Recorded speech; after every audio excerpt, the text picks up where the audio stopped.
But don't you worry, this is how I live my life, and we will get it. We will get there. Okay, so we are going to start with winter shelter updates from the administration. Item number 1 on our agenda, and we have Andrew Johnson, Director of Homeless Policy and Outreach, to take us through it. Thanks, Andrew. Good afternoon, council members. I believe we have a few slides, maybe 4 slides if you're counting down online. First couple you'll notice, and then some new things as well to update you on. So first up, we're still running a good high capacity at the resource centers. This is actually slightly down from the previous couple of weeks. Probably can't tell from the number though, 97%. Encampment impact mitigation work has really slowed down primarily because of Code Blue. We've had a lot of Code Blue days the last couple of weeks, and that really interrupts that kind of work during the heart of the week. So nothing this week again. I would anticipate that next week it might pick up some other work. And the rapid intervention team has been focusing on abandoned areas, primarily in the city, different places. It's not a bad time to catch up on things that have been sort of not been able to get to, but not necessarily interrupting folks right now. Next slide. There are some events coming up and some things I want to highlight as well. So next resource fair is on the 14th at the King Resource Center. This is again client focused, so internal, not necessarily for the public to come and enjoy. Kayak and mobile courts on the 7th, the Weekend Center, and then point in time count, bring it up again the end of the month, January 29th, 30th, and the 1st of February. We do need volunteers, and I believe I can get your staff to get the actual link that can be shared with the public. That would be helpful. Just, it's a very long link, so it took up the whole slide. Same with Code Blue volunteers. Now, I said we've had a lot of Code Blue nights recently. That's true. We probably had more nights than not the last 2 weeks at least. And again, tonight. But tonight's new in the sense that the Second and Second Coalition has finally opened up the second church. So both churches plan to open tonight, which means we need more volunteers than we've had before. For the public and anybody here, there are plenty of opportunities to help in a variety of ways. So please do get online. We'll share this as much as we can publicly through our social media. Any questions on that at all? All right, next slide. I believe the next one is about the winter beds. This is an update. We, on the left-hand side, you can see the overflow beds. These are only the beds that are open specifically for the wintertime this year. On the right are beds that are only Code Blue nights. So you'll see we total 730 possible beds in addition to the year-round beds this year. And then Code Blue beds are only open on nights where the state determines that's appropriate for this county. And 730, 250 respectively. And you can see the total winter beds are 980, and then the year-round beds are 1195, give or take. So it tells you we're about 2,000 beds. Now, our goals for the last couple of years have been to try and make as few winter-only beds and as many year-round beds as possible. So this gives you a sense of why we've been talking about needing over 1,000 beds year-round to make up that gap we've got in the summertime. Next slide. This is the safety and security plan. So I'm sure you've read through the entire plan and you have many questions on all parts of it already. But if you haven't, that's okay. This is one recommendation from that plan that's specific to shelter. We identified in our research that we needed, again, 1,000 to 1,600 year-round emergency beds. That's a pretty big window there of beds, though. It's 600, right? The reason for that is we know we have 1,000. That's an easy number to find based on what we see right now in the winter shelter. What we don't know necessarily is all the other gaps in multiple systems, from the treatment systems, the jail right now, folks that aren't being counted at times for reasons we just can't find them sometimes, or they're in other places, and also the inflow and the natural growth we're seeing in our city and our county means that 1,000 beds may be good this year, but it may not next year or the year after that. And so you need to build in some capacity in the shelter system. Ideally, we don't go past that. We have more housing growth with that to offset that, so we don't have to keep adding shelter beds. But right now, we do need that to help alleviate the system in multiple ways. We broke down the recommendations in the plan to immediate, short-term, and then long-term, some of which are things we can help with, some of which we can't necessarily, but we'll advocate for. So immediately, we want to expedite the creation of additional shelter beds. We're terming these temporary interim emergency shelter program. The reason for that is temporary in the sense that it's not meant to be permanent for years and years and years. The interim refers to the fact that we want this to fill a gap, the gap between today and when a permanent campus that's being developed by the State Office of Home Services is operational. We estimated it could take up to a couple of years, so we wanted to make clear about what this recommendation is, and what our role would be is to identify land and then work with the state office about their funding, both for the infrastructure needed on that land for this plan and also for the ongoing operation costs. They believe they would have those funds, and it would be in everyone's best interest for them to collaborate with us on that. We are still looking for property that's viable and continuing to work closely with the state office on both their permanent campus concept and whatever we can come up for an interim location in the city. Short term, we've heard this from you and others, we do need stable and dedicated funding, both for the homeless system, but also for behavioral health and housing services. All of these systems overlap and are intertwined, and not funding one of them means there's more pressure on the others. So a consistent stream across those would really be beneficial for all three of those areas. And then to the point about if we continue to take everybody here in Salt Lake County, because this is where we keep building resources, and we are, that means that other counties probably don't need to invest in those resources, and there's probably not too much of an incentive to do so. And so advocating with the state to find ways to require, incentivize, help other counties to increase their capacity both for homeless services in general and emergency shelters specifically, but also for other treatment options and other things that help with those services. And then set proportional to their needs, because you need to work out how that looks for different counties in the Wasatch Front versus other places. And in the long term, we do need to look at multiple years forward, and the state may have money right now, Office of Homeless Services, to help with immediate funding for an interim shelter, but they may not have funding for the subsequent year after this next fiscal year.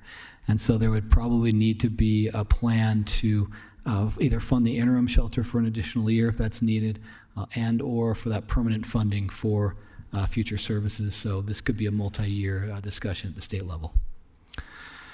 That was a lot. This is just one section of the safety and security plan, but I thought it was appropriate to bring it up in the context of winter shelter and the things that you've been looking at and hearing from the public. Mr. Chair. Yes, go ahead. So Andrew, thanks for the update and the review of the plan. My one question is, we're using 1,000 to 1,600, and we say emergency shelter beds, and to me that sounds like we need just a bed. But I know we need more than just a bed. We need, back to your short term, the behavioral health and the wraparound services that go along with that need of a bed. But we do need emergency beds just for people that, hey, they just have an emergency and we'll get them housing quickly. They don't need the behavioral health portion of that. Do we have the numbers where that kind of is divided? Because I think I'm assuming there's a lot of people think emergency bed, oh, we got a cot, we got a place on the floor, that's all we need. And we just need 1,000 of them for a couple nights, and then the problem's solved. But that's not the case here, because a lot of these people need the behavioral health. Even the ones who are in our resource centers now, the 1,200 that are in the resource center now, a majority of them need the behavioral health side of the house. And the cost associated with all that to get to this process. So my comment here is that it's nice that we say 1,000 emergency shelter beds, but we actually need 1,000 beds with wraparound services attached to it, and that cost is, I don't know how many X's compared to the cost of just a cot in a warm room, and making sure that people understand that cost and that variable and that need is far greater than just a place under a roof. Yeah, so when you make a slide, you have so many characters you can use on the slide, so you have to have sort of placeholders in here. You are correct, though. So when we talk about emergency shelter beds, we're talking about a wide variety of people.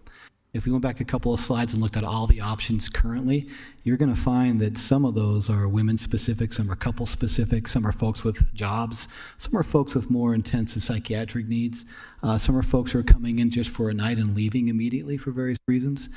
There's a wide variety of people, so there's a wide variety of services needed. When we talk about the need for emergency shelter, we're also talking about the need for specific levels of support. And the support could take various forms. It could be just a case manager who can sit down and work out your sort of improvement plan, where you're going, what your housing plan is, what you need today, those kind of things. It could be somebody who could just listen to you so you can settle down on whatever's happening to you that day. But it could also be you need to be enrolled in more supportive services for substance use treatment, mental health treatment, ongoing work. One of the things in the safety security plan as part of our research was the behavioral health system, mental health treatment, substance abuse treatment in Salt Lake County is pretty robust. We have some good services here. We could use more, but there's a good foundation. One of the big problems is, say you take residential substance use, which means you're actually living there for 60 to 120 days, depending on your severity, while you do treatment, and then you can move out of that bed into an outpatient program or something else back in the community. Today, the average length of stay is not 120 days, it's twice that. Sometimes it's 3 times that. And the problem is that you can't move out because there's no place to go. And so if we had appropriate housing, which is really the foundation of a solution to this, that's the natural flow through until you get more beds open, more people can get in, more people get services, right? It works really well. You don't have to increase necessarily all the services, but you could use them more efficiently. Without that, in the plan, we had to point to how we're going to do it in the short term. And one way to do it in the short term is to open up certain beds in shelters, whether in a new place or the current ones, that could be used for folks leaving treatment and need a place to stay while they're continuing their outpatient work. And these are folks that are stabilized, they're doing well, but there's no place to go in the community right now. So we took the county's plan, and the county said we need about 1,000 beds overall, about 300 for the most severe, about 300 for intermediate PSH. And we took that and said, this is what needs to happen. And while we're doing that, let's open up more shelter beds with the services, make everything flow better.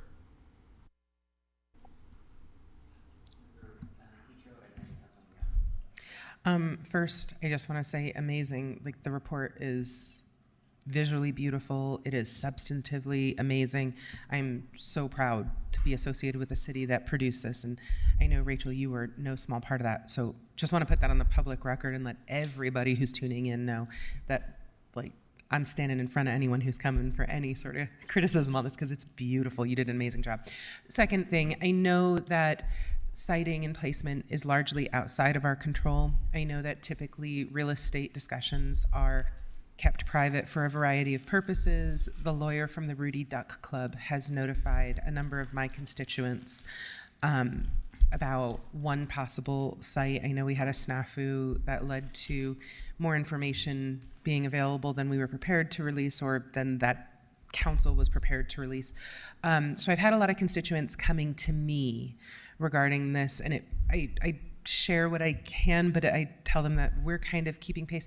Could you offer some insights maybe to constituents about how to keep up to date? There is an impulse, of course, to fight against this sort of thing.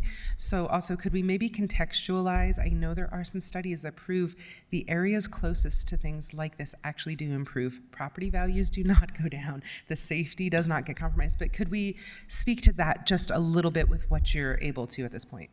Sure. And thank you for pointing out that Rachel and Megan here at the table were really the drivers of the safety security plan, so thank you. When we talk about placement of a facility like a emergency shelter, you're right, it elicits a lot of concerns. And some of them are based on historical sort of experiences people have. Sometimes it's second or third hand sort of stories they hear. What we've been clear about here in the city, and also South Salt Lake, I think, would echo this, and Midvale, in their experience with shelters, was when they had the funding for their police units around those, the dynamic of those areas changed in a very positive way.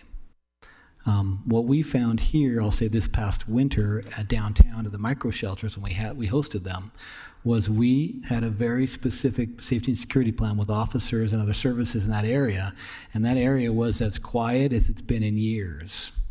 And it's very specific because you intentionally put things there to keep it from becoming a mecca for other folks flowing in.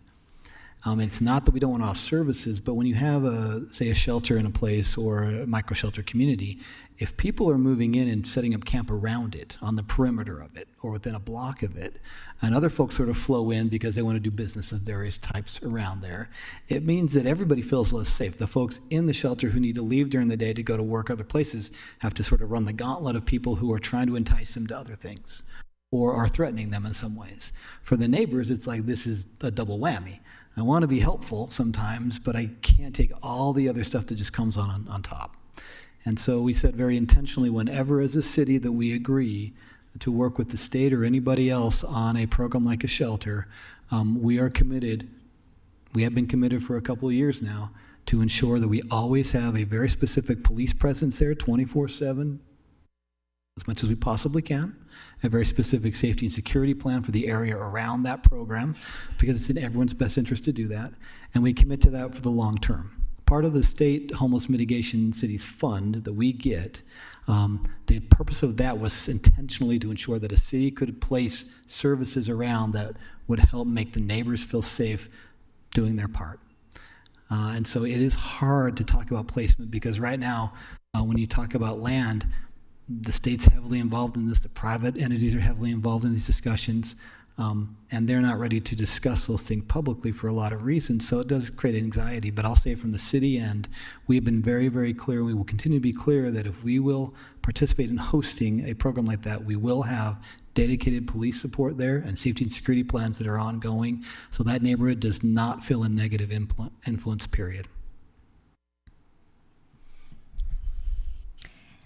Thank you. I really just want to, I guess, add on to Councilmember Petro's appreciation.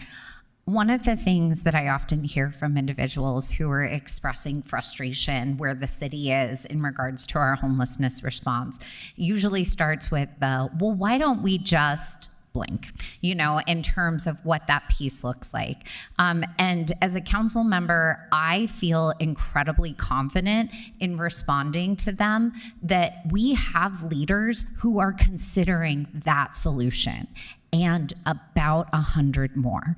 Because every time that you come up here to talk about what the current, rate is of beds available and what the city is considering in terms of next steps, it's not just with the authority and the expertise that you bring to all of your conversations, but it's also with the care and compassion of recognizing these are our neighbors.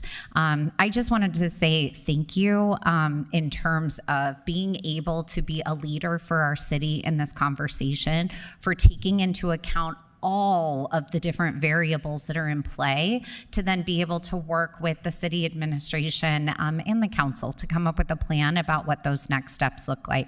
I have 100% confidence in the proposals that are moving forward because we have such great people who are being thoughtful about everything within the landscape to really say, this is how we move forward as a city. So I just wanted to say thank you for that. I know that you, as well as others, have been on the front lines recently trying to help tell our story. And it's just important to me that you're recognized for everything you've done. Very kind. I thank the mayor for keeping me on as long as she has. It's her leadership in these things. When you get into these discussions, you're correct. It is very complicated and hard at times. Sometimes it feels complex, sometimes it doesn't.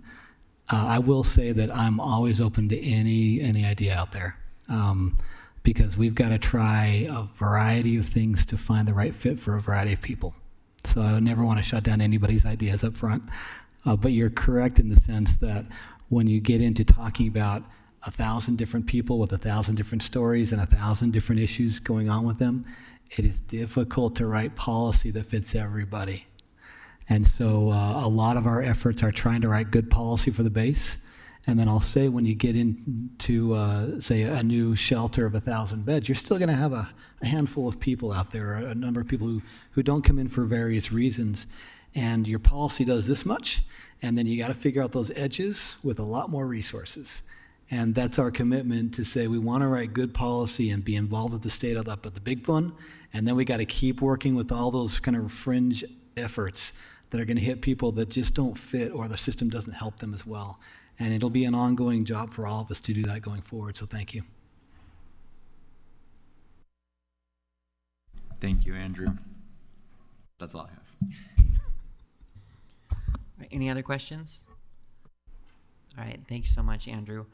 Let's move on to, we're going to pull agenda item number 2 at the request of the applicant.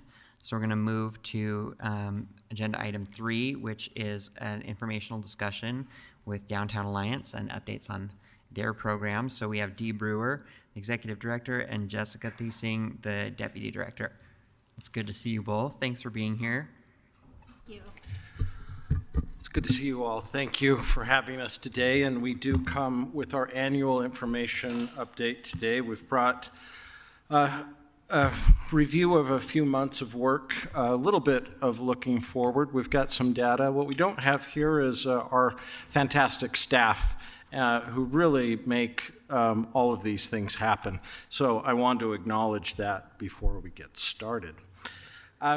We recognize the limited time available for our updates, so we have been brief. I think you've got our slides and notes in front of you, and we've included in what we sent to you some additional resource information where you'll find substantially more detail. Next slide, please. Just want to review the CBIA boundaries, the Central Business Improvement Area boundaries, North Temple to 400 South, 300 East to 600 West, established 30 some odd years ago, and the commercial property owners, our stakeholders for whom we work. They are a portion of the funding in our overall budget. Next slide, please. So one of our measures that we make are customer days. And when I say a customer day, this is any time a visitor, a worker, or a downtown resident spends at least 90 minutes downtown. And what you're looking at here, at that top number, 20.7 million customer days last year. That's a 3.5% increase over 2023. And what we know are drivers are shopping, conventions, Delta Center, and arts. There's a lot of lines going on there, but I've called out the top 4. City Creek is that top teal line. Gateway is the green line. Delta Center, which has more variability to it, is the orange line. And Salt Palace, which when it spikes big, is the blue line. These correlate with the highest visitation days that we have downtown. Next slide. Of course, we remain interested in what's happening with office workers and with workers downtown. Let me explain these two pieces of data you're looking at. The first one is comparing 2023 to 2024. Growth was relatively flat last year. This is after 3 years of double-digit increases coming out of the pandemic. So we are seeing sort of a leveling off at this point for a variety of reasons. That bottom graph shows you last year, 2024, compared to 2019, and we're running about 62% of volume of workers in the downtown area. Our economic benchmark report is a good reference for more detail here. Next slide, please. What we've summarized here are our current priorities. Our board adopted these last year, and we're in the middle of this fiscal year and working on these priorities. I'm not going to read them to you, but we are now in the process of developing our key priorities for fiscal year 25-26.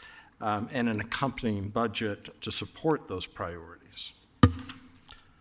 So I want to just say a little bit about the events that we have done in the last few months, the first half of this year. If you'll go to the next slide. We create vitality downtown, and the most recent example of that is Last Hurrah at the Gateway. We are a sponsor and presenter of that, but all credit goes to the Gateway for the production of it. They had over 24,000 people there this year, a free event to the public on New Year's Eve. That's a 22% increase in attendance.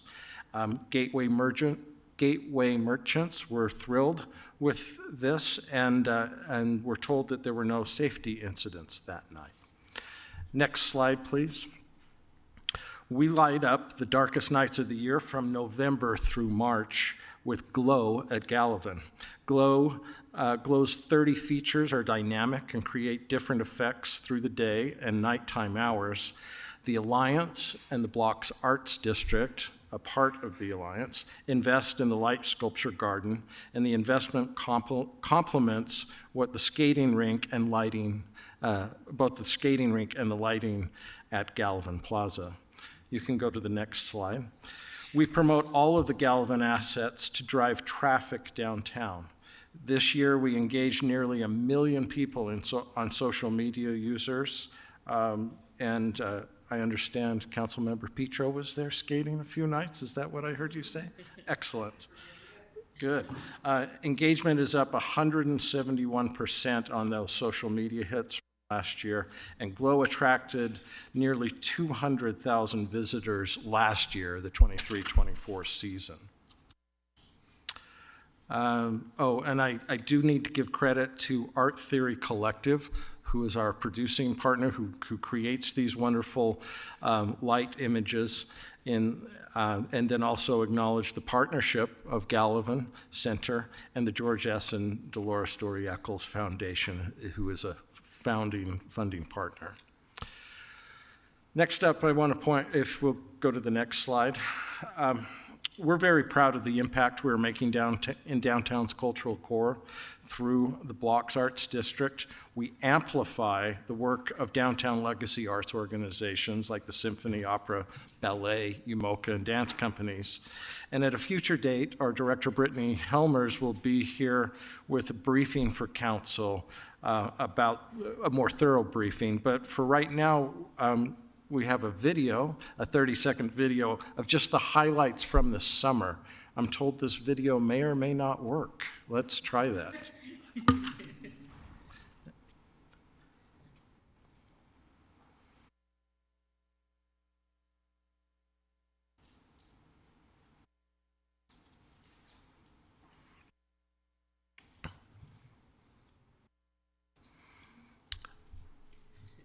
All right, well, I'm looking at a picture of myself now, so I'm going to say it did not work. Anyway, this summer we did a number of programming that included a mariachi festival and a skate festival and a number of and some programming downtown that just adds to the vitality and the texture of what we're doing. And we look forward to sharing that Blocks update with you at a future date. But we do want to, next slide, please. We do want to make one invitation and invite you to join us for our next activation, which is on the last night of the Sundance Film Festival, as we activate one of our favorite alleys on Floral Street, Frame by Frame. That is a celebration of Salt Lake City motion, art, music, and community. It was enterprised by the Block's Arts District in partnership with Sundance, with Salt Lake City, Utah Film Commission, and Visit Salt Lake, and our cool friends at Feist Gallery. If you need more information about that, we're happy to get you connected to it. It's going to be great. Next slide. Another important component of what we do, you know, the street ambassadors. We included our most recent monthly report in the information we sent to you, but here are some highlights about the hospitality and outreach that we do with wellness checks, safety escorts, and business contacts that our ambassadors make, and the cleaning initiative that we have undertaken, 382 bags of garbage collected in November, 96 needles disposed of. Next slide. We receive on a regular basis unsolicited appreciation for our ambassadors and the work they do. Next slide. And continue to have some really favorable coverage as well of the work they're doing. Next slide. Our weekly farmers market is one of the largest farmers markets in the country, with over 300 vendors who come from 16 counties around the state. They drive in every Saturday because together they enjoy $11 million in direct sales. That's retailing for 4 to 6 hours on Saturdays during the year. We provide a low barrier to entry for small businesses. We've incubated dozens of concepts that have become Salt Lake City retailers like Lazee's and Rico's and the Bagel Project. And we're very proud of the fact that 65% of our vendors are women-owned businesses, 35% are BIPOC-owned businesses, 25%, and 35% of our vendors started their business at the farmers market. This is a phenomenal economic development tool. Next slide. Our weekly farmers market continues to be a catalyst for the neighborhood and economic development in Pioneer Park and around Pioneer Park. Last year, we drew 250 visitors downtown and to the neighborhood, that visit many of our beloved arts and culture this is more than any of our arts organizations draw downtown. Next slide. One of the reasons that the Alliance was created is to promote what's happening downtown, and we do that very well. You see some statistics here. We promote that what's going on downtown through our own robust social media channels. Nearly 300,000 social media followers, 11,000 newsletter subscribers with a very high engagement and open rate of 39%. Last year, over 500 mentions of downtown Salt Lake City programming and news media that was worth over $12.4 million in earned media coverage. Next slide, please. An important part of what we do, it's not as fun as fireworks and light shows, but we convene downtown stakeholders to gather input, share information, and foster collaborations. We have a Downtown Merchants Association with more than 300 merchants that we communicate regularly, push out information, and collect their input on what is needed. Our Downtown Development Committee meets monthly with over 70 property owners, commercial real estate professionals, and other officials. Many of you have attended our urban exploration, where we look at other cities to see what they are challenged with and what their opportunities are and what we can learn from them. And we look forward to sharing Seattle with our downtown stakeholders and with you later this year. Our State of Downtown is an opportunity to release data, which we will be doing this summer, and to recognize downtown creators with awards. And that is another way that we convene downtown. I'm going to let Jessica tell you about our revenue and our expenses for this fiscal year. Sounds good. Next slide, please. In order to do what we do need to talk about money. Sorry, Jessica, can you move the microphone a little closer, make sure the light's green? Can you hear me? No, can you push the button on the top? That's this one down here. Oh, there we go. Sorry. Thank you. It's a little green light, I guess, has a purpose. So our revenue here is about $5.4 million. Most of that is in contract revenue. Our commercial property owners, as you saw in like the second slide, there's a map. All the commercial property owners within that map actually pay into the service area assessment, which you see on the top line. We also have contracts with the city and the county for the cultural core, and with the Salt Lake City for those expanded ambassador services. So as you can see in that blue, most of our revenue is from contracts. Next slide. And this is where we spend money. 90% of our expenses are in programmatic expenses and 10% are administrative. Per state statute, we do need to stay under 30% for administrative functions. So our programs are a variety of programs, as you see. We have the ambassadors, we have the farmers market, we have the cultural core. We run activations downtown. We provide marketing, economic development, holiday lighting, and other economic vitality development initiatives. And that's all I really have for the budget. Next slide, please.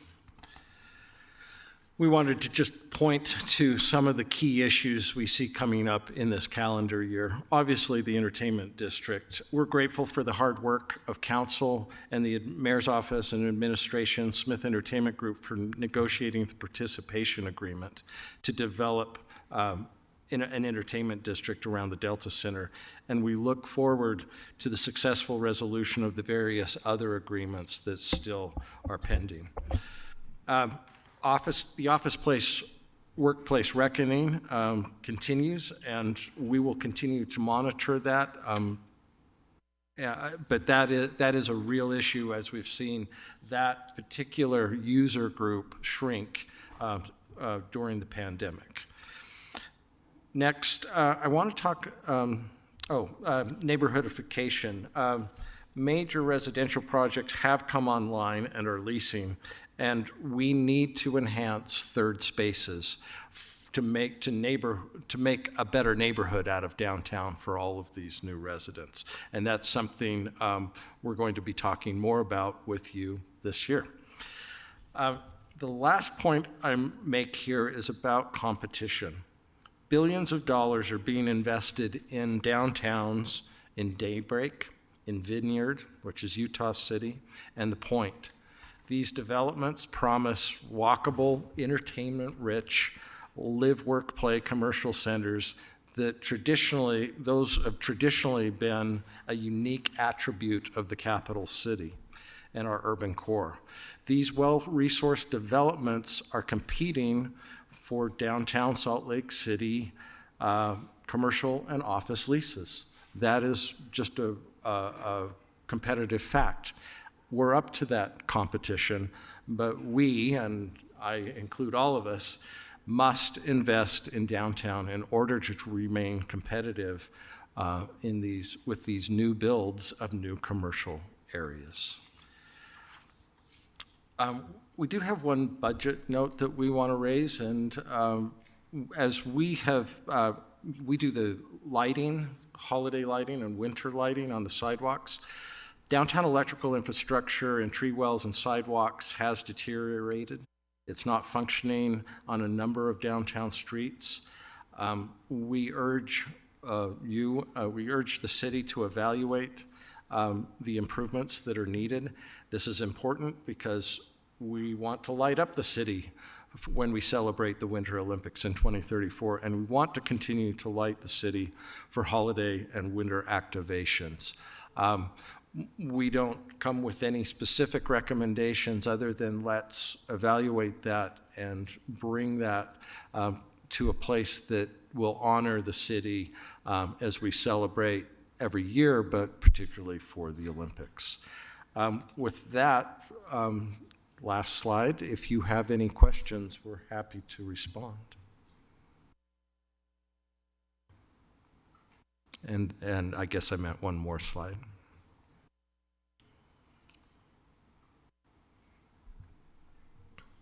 I'd like to start, Chair. Well, first off, thank you, both of you, for leading such a critical team for the downtown and for always activating and looking towards the future. We've seen lots of different communication, but one of my favorites is the Downtown Ambassadors report. So shout out to Christina and her team. It's invaluable, and I know we've talked last year in particular, I believe it was Councilmember Mono that wanted to look at the different services that we provide subsidy for in the downtown. I think it's a relevant conversation to be had. But in terms of the CBIA and the Downtown Alliance, I'm really excited and interested in future conversations of what expanding the CBIA looks like. I'd love to hear your thoughts if you've had those types of discussions with your board, how you look forward in collaboration with Salt Lake City Corporation to invite some of these new economic drivers and opportunities that we see in light of the growth that we're experiencing as a city. Yeah, thanks for asking. We're available for that conversation, but that has to be led by property owners, as it was originally. Property owners decide to put themselves in an assessment area, to invest in themselves and in that area. And there are some logical expansions, be that past the boundaries of where we are, but there are also other areas. Granary Sugar House are both ones that are considering it. As those property owners come together, we're happy to address them, to tell them about what our success has been downtown and what suite of benefits they might organize around. And if they elect to do that and fund that, we would be very interested in managing some of those areas. But that has to be led by those property owners, and I know that the Department of Economic Development is exploring that, I think, in earnest. Any other questions? Okay. Thank you so much. Thank you for your time. Yeah, we appreciate you coming, and really excited to keep working on these things. Thank you. All right. Okay, let's go to agenda item number 4, which is budget amendment number 3 for fiscal year 2024-2025.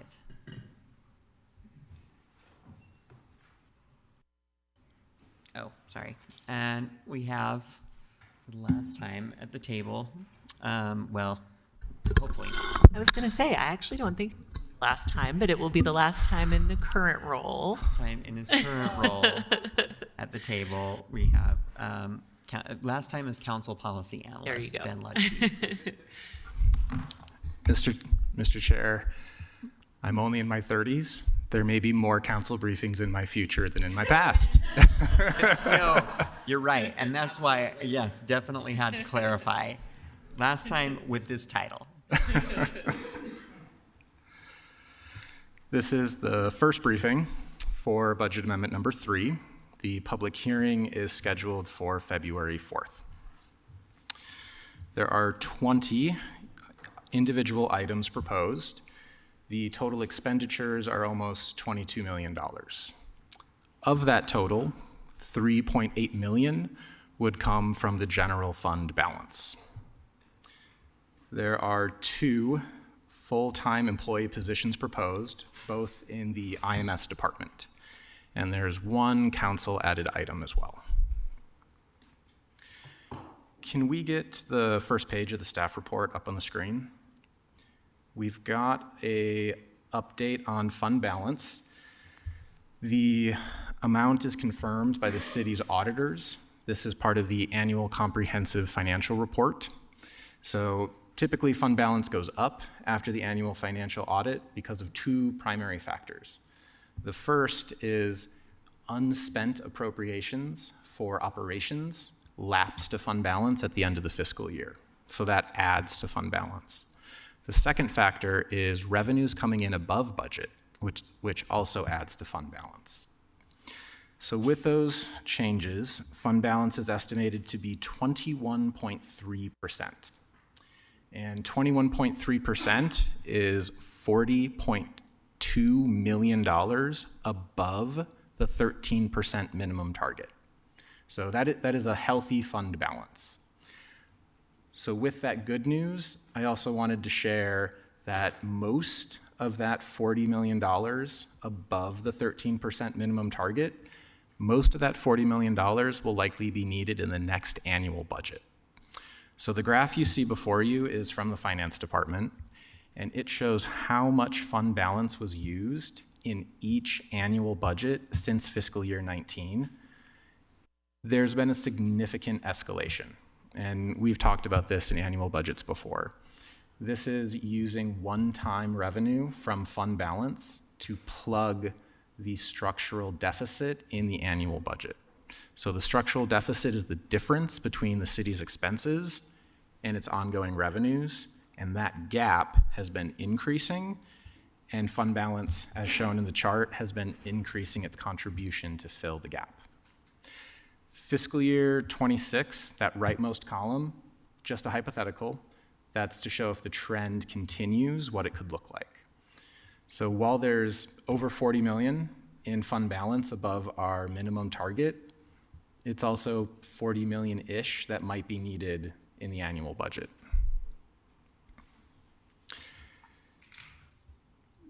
The council may want to discuss with the administration if you have policy goals for fund balance and the upcoming annual budget.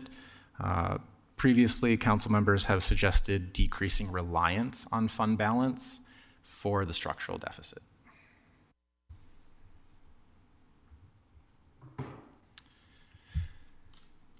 We continue to track the new ongoing costs to the general fund that would need to be covered in the next annual budget. The details are in attachment 1 at the end of the staff report. There's one item in this budget amendment. It would add $173,000 in new costs, and this is for a cybersecurity engineer. This is one of the new FTEs in the IMS department. We'll get to that a little bit later. If you add up budget amendments 1 through 3, the next annual budget would need $6.4 million.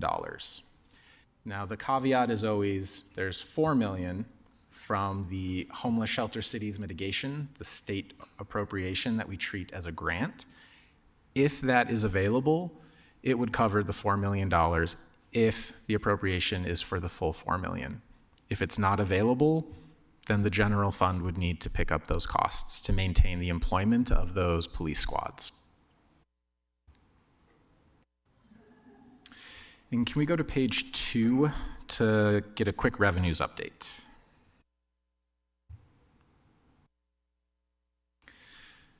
So look at the rightmost column, and in the lower right corner, you'll see that right now revenues are coming in about $4.5 million above budget, which is good news. This is mostly being driven by sales tax and interest income. The interest rates in the market have been decreasing the last few months, and that trend is expected to continue. So the interest income would also likely decrease over this year if the current trends continue. Can I ask, the 0.5 went into effect. That will not be reported on our spreadsheets. That's collected by the state and will be distributed by the state, correct? It's collected by the state, distributed to Salt Lake City, put in a completely separate fund class. So you will not see it with the general fund. It's in its own fund class. So I'm not reading an inadvertently a bigger number that I should not be counting as bigger. Correct. Okay, thank you. 2 line items to note that are decreasing are permits and licenses. They're both decreasing about $450,000 less than budget for where we are right now. The sales tax revenues are delayed about 2 months from when we receive the information from the tax commission. So the all-important holiday shopping season, we don't know what those revenues are yet, but in budget amendment number 4, we'll have another revenues update for you, which will reflect the holiday shopping season.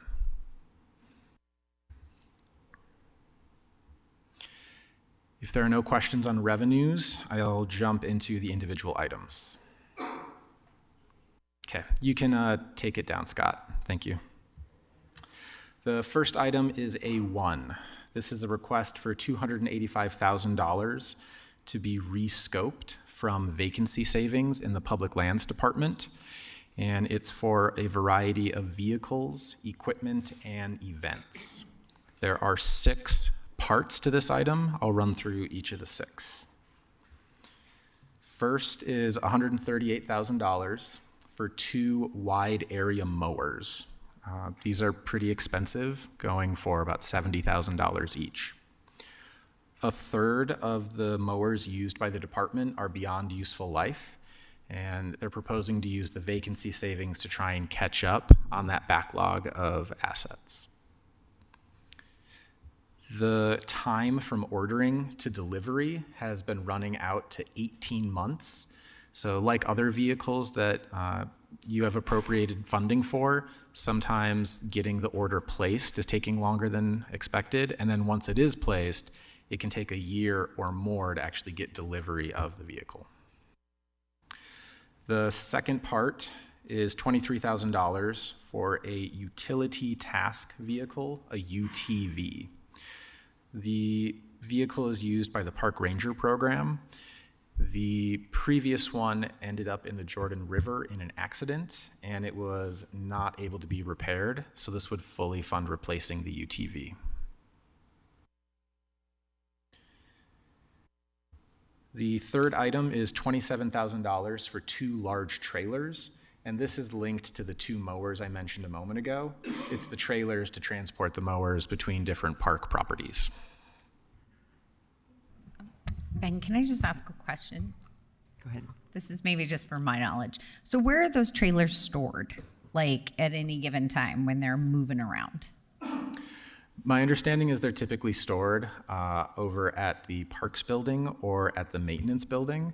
So it kind of depends on if it's part of the Sugar House maintenance shed or if it's like the downtown or the western part. They have a few different lots where they can be stored. Okay. Are you asking from a security perspective? I am. Yes, thank you. There is another item coming up. It is a electric cart that was actually stolen out of the Jordan Park greenhouse. Yes. So the larger question about securing city vehicles and assets is something we can ask the administration for.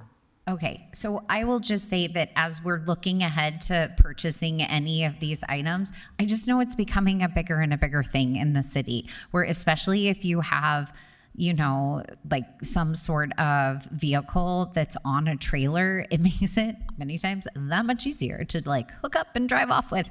And then the asset is just lost. And so I would just love to know what that looks like, how we're being thoughtful, especially if we're appropriating funds for new materials, how we're keeping those safe.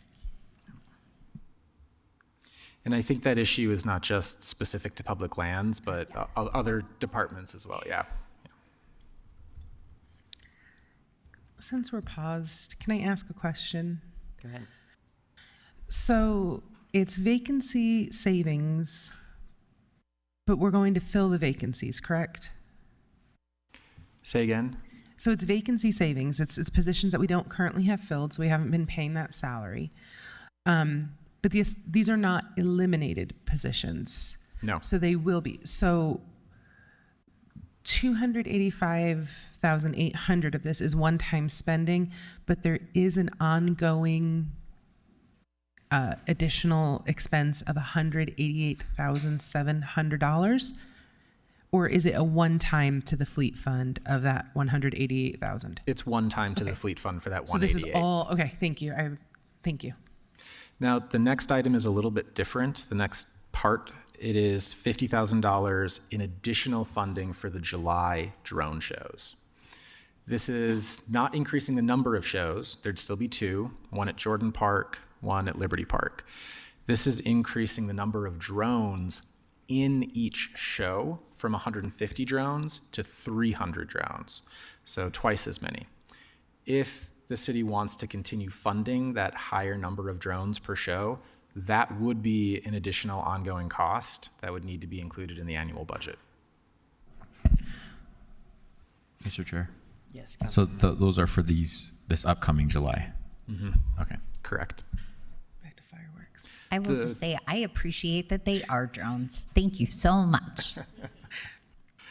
The total budget for both the drone shows, if you approve this additional funding, is $120,000 total. The last part of this item is $30,000 for restroom septic tank pumping, specifically for Washington Park, which is up Parley's Canyon. It's been seeing increased use.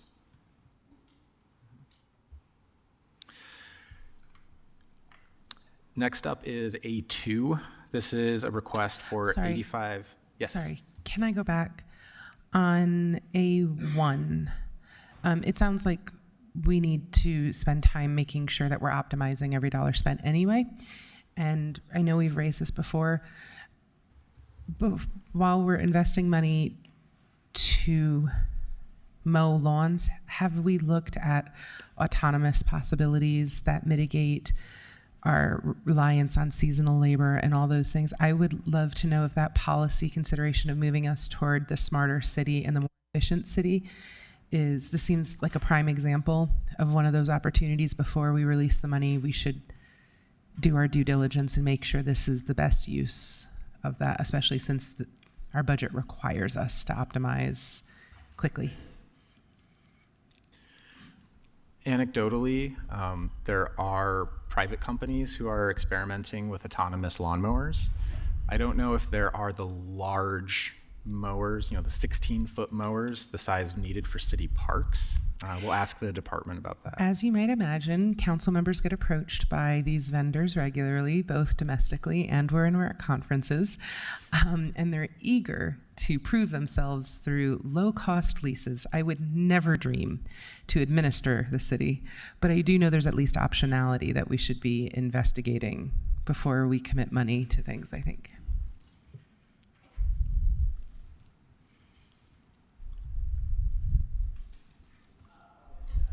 Okay. We'll follow up on the costs, the pros and the cons on the autonomous vehicles. Thank you. Item A2, this is the cybersecurity engineer, a new FTE in the IMS department. And it's also proposing to convert a part-time graphic design position into a full-time graphic design position. So 2 new FTEs. Only $85,000 is requested from the IMS fund balance. Now, the IMS fund balance, separate from general fund balance, 2 different accounts.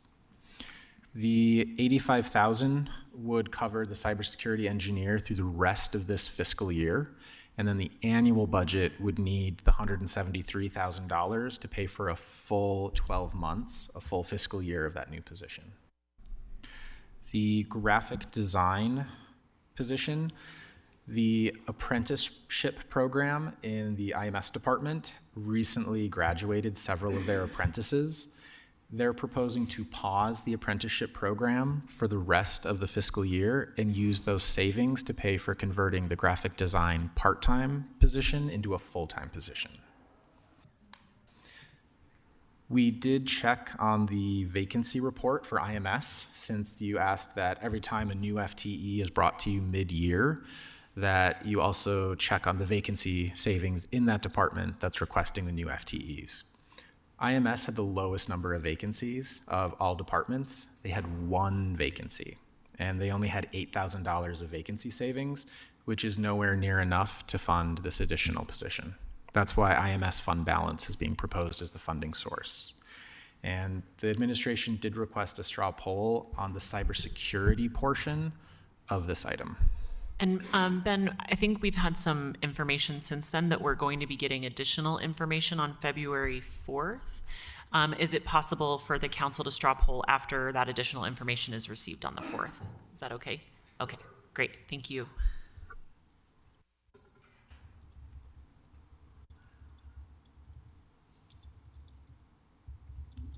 Okay.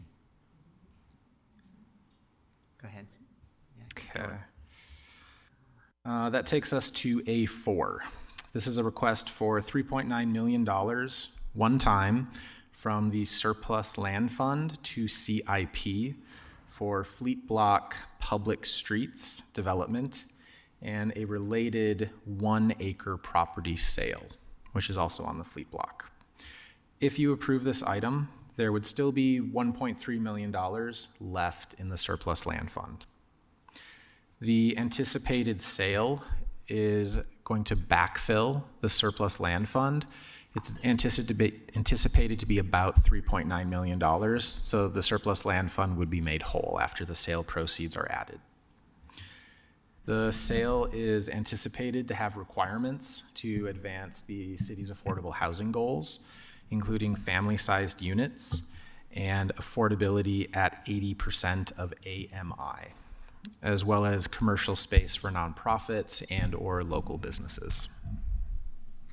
The $3.9 million would cover the design and construction costs for the new streets to break up the fleet block into smaller blocks.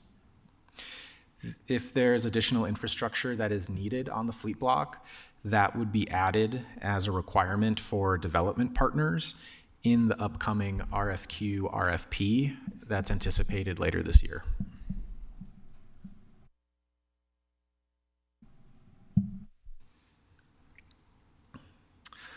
Moving on to D2.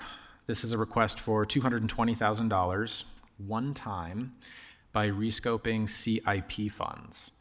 You might remember a year ago, you approved funding for a roof replacement at the Salt Lake City Sports Complex. It's at 645 South Guardsman Way, next to Sunnyside Park. The roof replacement finished under budget, which is why there's $220,000 available to be rescoped. It's proposed to be used for several other improvements at that facility. And this is only 50% of the cost. So 50% covered by the city, the other 50% covered by the county. So the costs for the city are $79,000 to upgrade the ice control system. And this also includes remote monitoring. So there doesn't always need to be an employee on site. $47,000 to upgrade the refrigeration system, specifically related to the ammonia that is used to cool the brine and keep the ice and not water. There's $73,000 for a detection system. Since ammonia can be toxic, it's important to have a detection system that is 24/7, 365. The current system is 14 years old and it recently failed an inspection, so it's considered critical that it be replaced this year. The last part is $20,000 to study and come up with designs to address a groundwater filtration issue. The results of that study are likely going to result in future budget requests to the council for improvements to this building.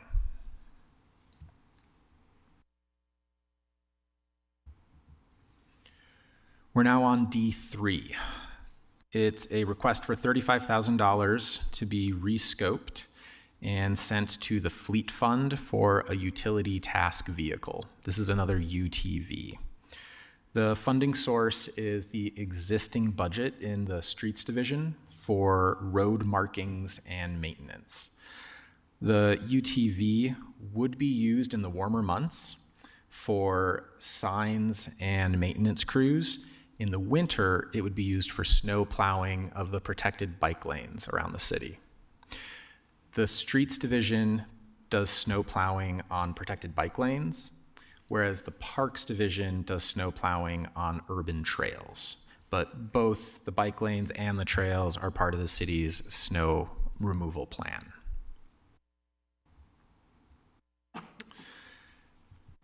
The next four items I'm not going to go into because this is a follow-up from the last budget amendment.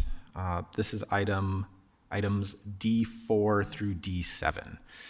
These are all state grants for transportation capital projects. You received a presentation in the last budget amendment from John Larson about what these projects are. This is the follow-up step to move the grant funding into CIP for the construction projects. So the funding is available across fiscal years since the construction projects will likely take multiple fiscal years.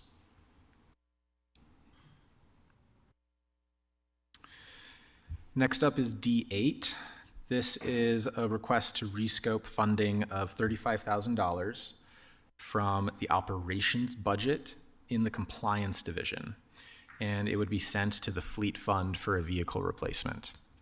There was an accident where an employee driving a compliance division vehicle was in an accident. It was determined to be a total loss. Police were unable to determine which driver was at fault, which is why it's coming to you for a full $35,000 to replace the vehicle.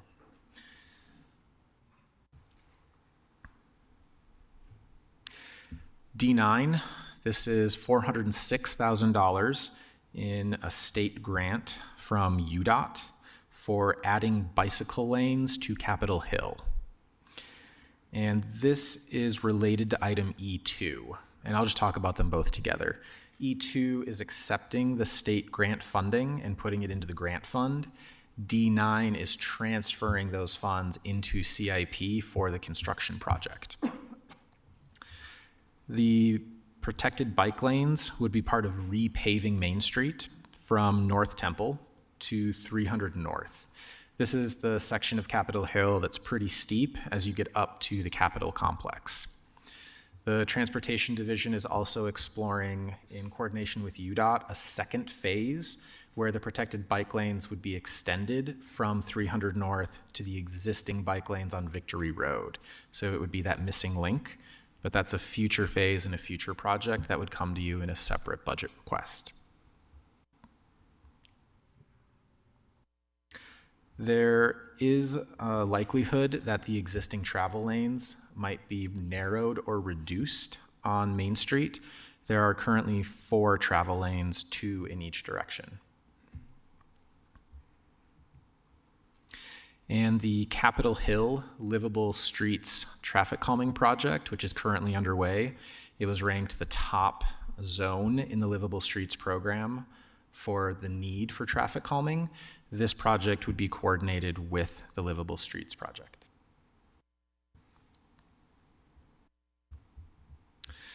Next up is D10. This is a request for $3.9 million, one time, from the CIP fund to the general fund. This would change the funding source of some existing CIP projects from street impact fees to general fund. And this is an option called excess capacity. In the impact fee world, that terminology means that impact fees are reimbursing the general fund for a prior eligible investment that the general fund paid for. This helps the city avoid refunding impact fees and keeps the city in compliance with the Impact Fees Act and our own impact fees plan. The finance department is working to update all 4 sections of the city's impact fees plan. Street impact fees are just one of the 4 types. This also includes a small amount of interest to street impact fees of $50,000. Now we're on D11. This is a follow-up item that is sending $95,000 back to the general fund balance. You added this in budget amendment number 1 related to the city prosecutor's office transitioning to a new office space and a new management structure. Since that transition and that office move is no longer happening, the $95,000 for consultant services is not needed either. So this is just returning the $95,000 to general fund balance.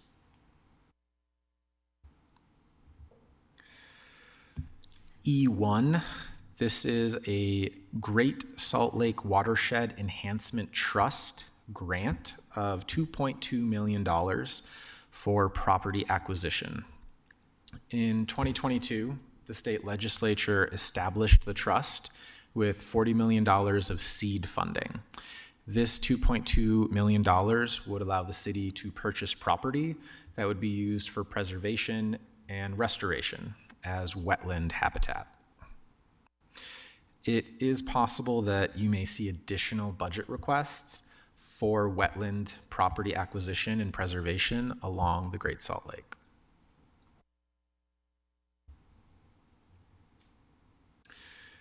Moving on to section F. F1 is a donation, $64,000 from the Utah Bar Foundation.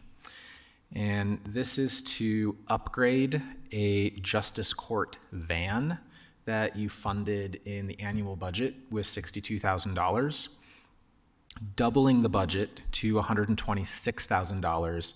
So instead of a van, it would be a transit cargo bus that they are calling the Justice Bus. It's essentially a mobile courtroom. This is inspired by a concept for an existing program in Ohio.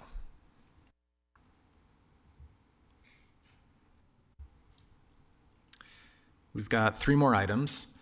G1 is a grant extension. It's an additional $100,000 for the Know Your Neighbor program. This covers a volunteer coordinator operating out of the mayor's office. This originally came to the council in October 2022, and this is an additional $100,000 to extend the program. And the funding is coming from the Department of Workforce Services, the State Department. Next up is G2. This is also a grant from the state, but it's the Utah Division of Forestry, Fire, and State Lands. It's $239,000 to update the city's Community Wildfire Protection Plan. Now that plan dates from 2017. And as we've all seen from the fires in LA, as well as the fires in our foothills last summer and other cities in the West, the challenges faced by climate change and population growth are evolving. So this is to update the plan and come up with new long-term goals and strategies to address the changing risks that we're facing. There will likely be future budget requests to implement the recommendations from this plan. Ben, did we have a timeline on this plan and building this plan? Is it a 12-month thing or is it a 6-month thing? Because I know there's a lot of pressure right now on how well is the city prepared for the summer fire seasons, especially after the LA fires. And I've had a number of questions in my district, and I know the city's done a great job. We're at a very high level as far as preparedness, but I do know that is something that's very high on the radar of a number of residents. I remember 2026, but I don't remember how many months. Let me get back to you with a more specific timeline. Yeah, and how well is our current plan? Because I know these plans, evolve over time. So I know it's probably not a static plan from 2017, but where we sit in our current plan. Okay. Yeah, I'll ask if it's updated periodically, and if the new one would be as well. Okay, sorry, I'm just going to jump in. We're about 10 minutes over on this item, and we do have the people who are speaking.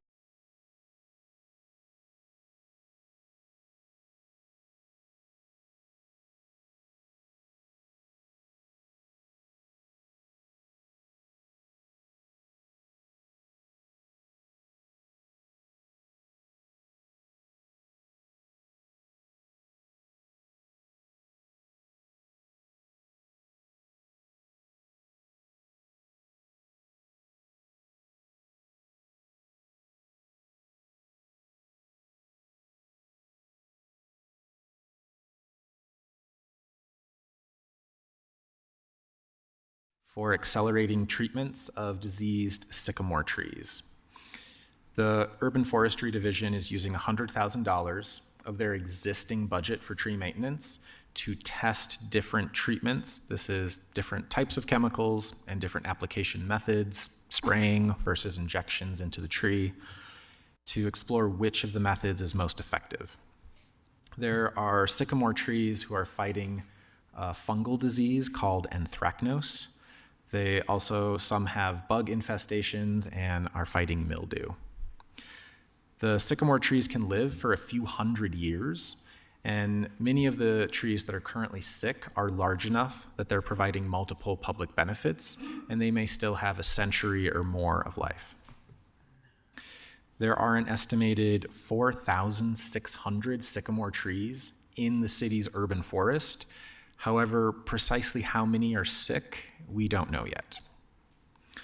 Residents have reported sycamore trees that are sick in Liberty Park, the Avenues, Sugar House, and Yalecrest, but the problem could be wider spread than that.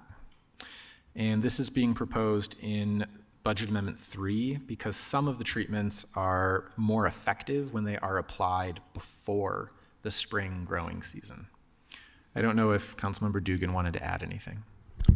Thank you, Ben, and thank you, Tyler with Public Lands and Tony with the Urban Forestry on trying to kind of corral this issue. It's been brought up in my district, and it is across the city, but we're not sure, again, as Ben said, how many trees are sick, but there's also some treatments that are expensive, and we're not sure how effective they are. But there are some other treatments of pruning and other things that we can do that are effective, and that's what we're going forward. And I think that the plan is right there. The reason I'm asking for $150,000 is that's what the estimate was to do these studies and also some of these preliminary treatments. Was I also didn't want to take away from our current budget on our current trees across the board. If you think about it, our urban forestry is probably the one most expensive and beneficial capital project we have in the city. A century-old tree takes 100 years to get there. You can buy a new car and you have it in 18 months. You can't buy a new 100-year tree. So we need to make sure we take care of our urban forestry, and I want to make sure that we take care of it in this instance, but then also look at it in the future on how well we're taking care of our most precious capital asset we have. Well, our second one, our people is our first capital asset. Our second one would be our trees. So I appreciate that, and I appreciate the time and effort that the urban forestry and the public lands have taken, along with the community, on making this visibility. So appreciate it. Mr. Chair, those are all the items. Great, thank you so much. I'll be back. I was going to say, I know. he's not going far, thankfully. Okay, we have item number 5, which is a resolution for collective bargaining for the Salt Lake City Public Library Board.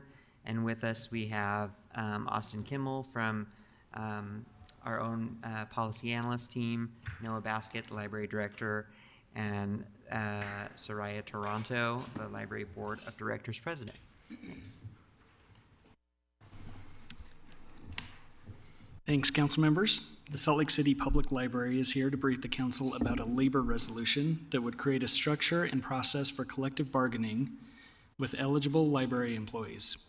The council's consideration of the labor resolution is one of several steps in the collective bargaining process. It establishes the process for employees to file a petition to form a union, among other steps that the library staff will present on today. A few quick notes. Under this resolution, part-time employees would be eligible for union representation. This is unique compared to the city's labor resolutions because nearly half the library employees are part-time. However, only those employees who have maintained a continuous employment with the library for 6 months or more may vote on forming a union, and those holding supervisory or management positions are ineligible to vote or join the union. Lastly, the council's role in the library budget process is unique to other city enterprise funds. The library board sets the policy for library operations, and the council reviews and approves the overall budget and sets the library's tax rate. And with that, I will turn it over to Noah and Soraya. Thank you, council members, for considering approval of the labor resolution before you, which would affect eligible employees of the Salt Lake City Public Library. As the library's board president, I am proud to represent such a vibrant institution committed to nurturing common good for the city by connecting all Salt Lakers to information, opportunity, and each other. In addition, I am proud that the library is deeply committed to caring for and supporting its staff members. This resolution is the latest development in the dialogue between the Salt Lake City Public Library and some of its employees regarding their desire to pursue unionization. The library's board of directors voted on December 16th, 2024 to approve this resolution, which requires City Council's approval to go into effect. The resolution provides a framework within which the library might come to recognize a union for collective bargaining purposes. Thanks, Soraya. Thanks, Soraya. And council, I just have a few slides to walk through a little bit of an overview of the process, both to contextualize this resolution as well as to talk through a little bit of the next steps.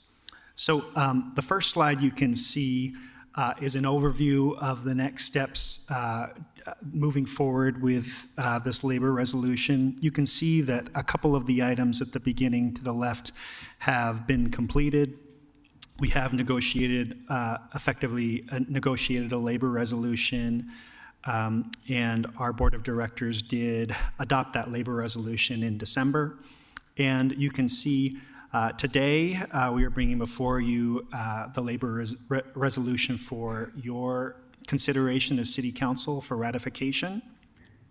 And then these are the steps that follow if that happens. There would then be a petition process by which eligible library employees would petition for there to be a union certification election.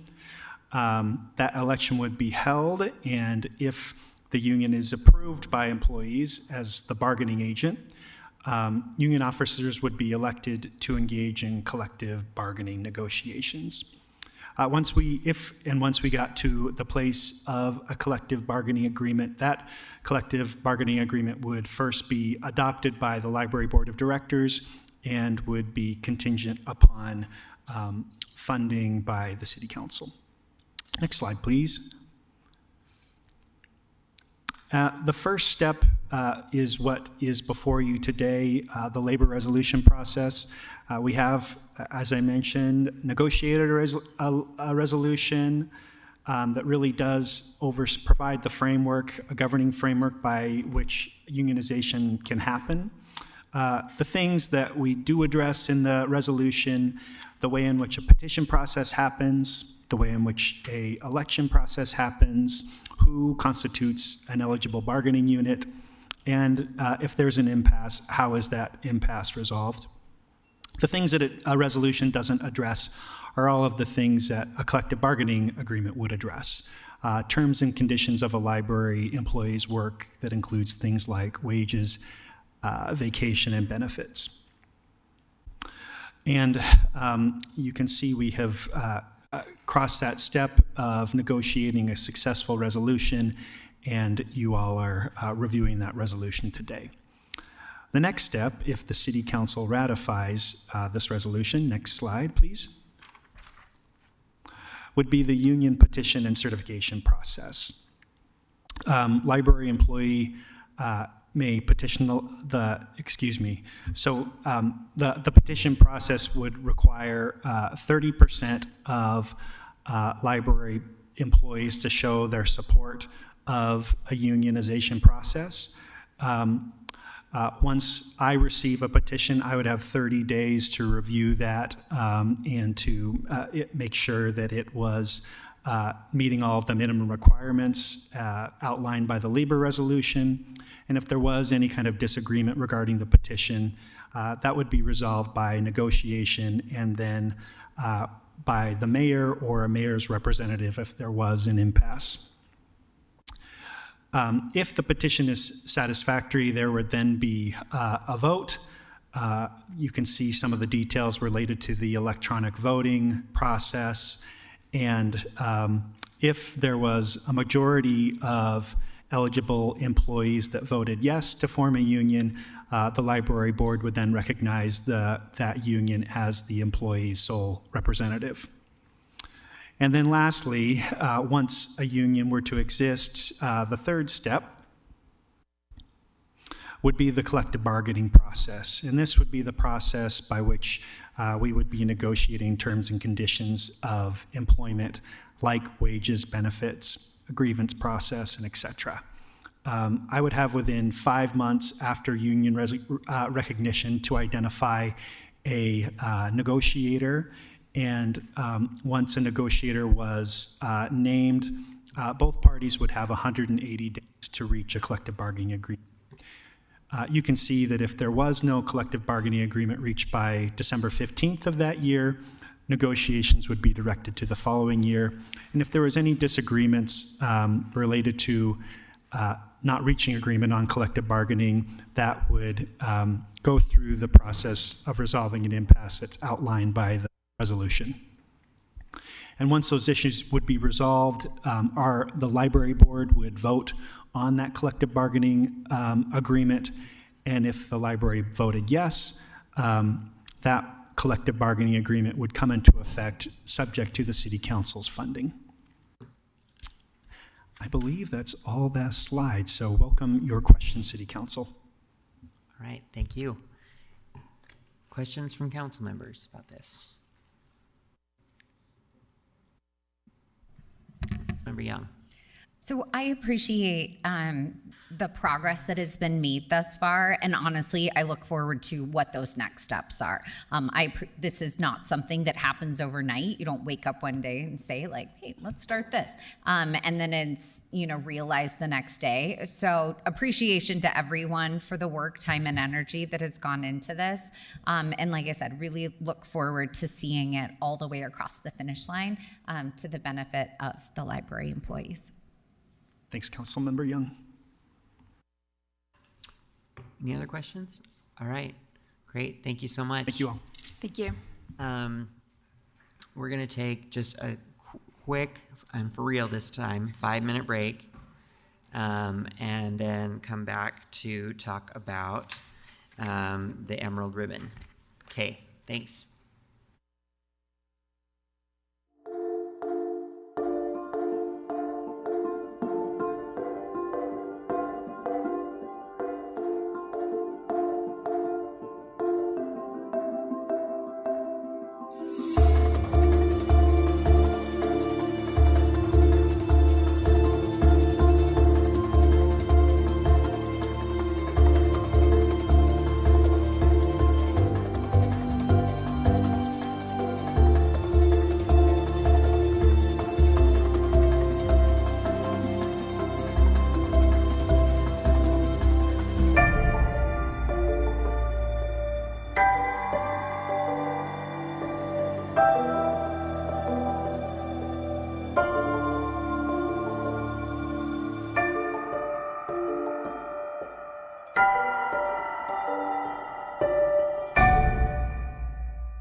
which is the Emerald Ribbon Action Plan updates.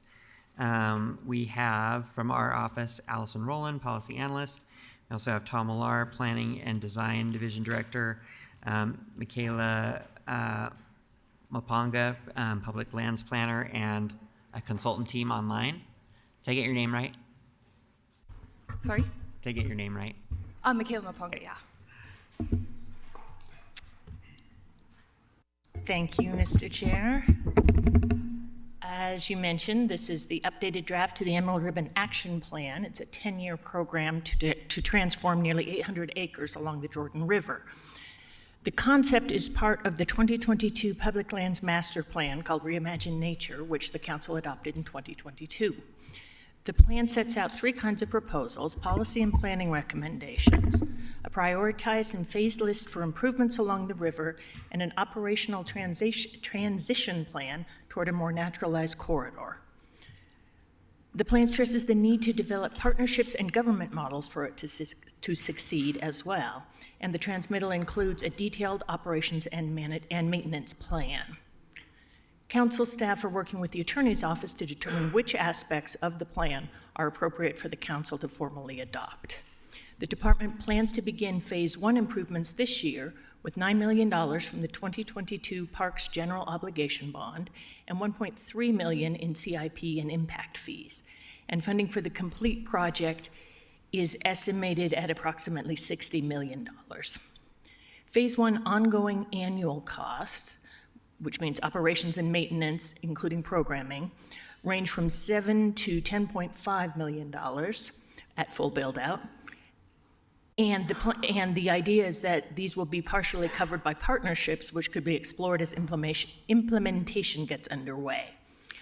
Within 2 years, the plan states that 2 additional full-time rangers would be needed to be dedicated to the corridor, and within 3 years, there would be 8 additional FTEs needed to manage natural areas. The department would also need additional funding for specialized equipment and vehicles for native planting areas. Finally, the department intends to transmit a final version of the plan to the council for potential adoption later this year. So I will turn it over to Michaela. Hi, Council. Thank you for having us again to provide this update. Just a quick introduction of our consultant team that we have with us today.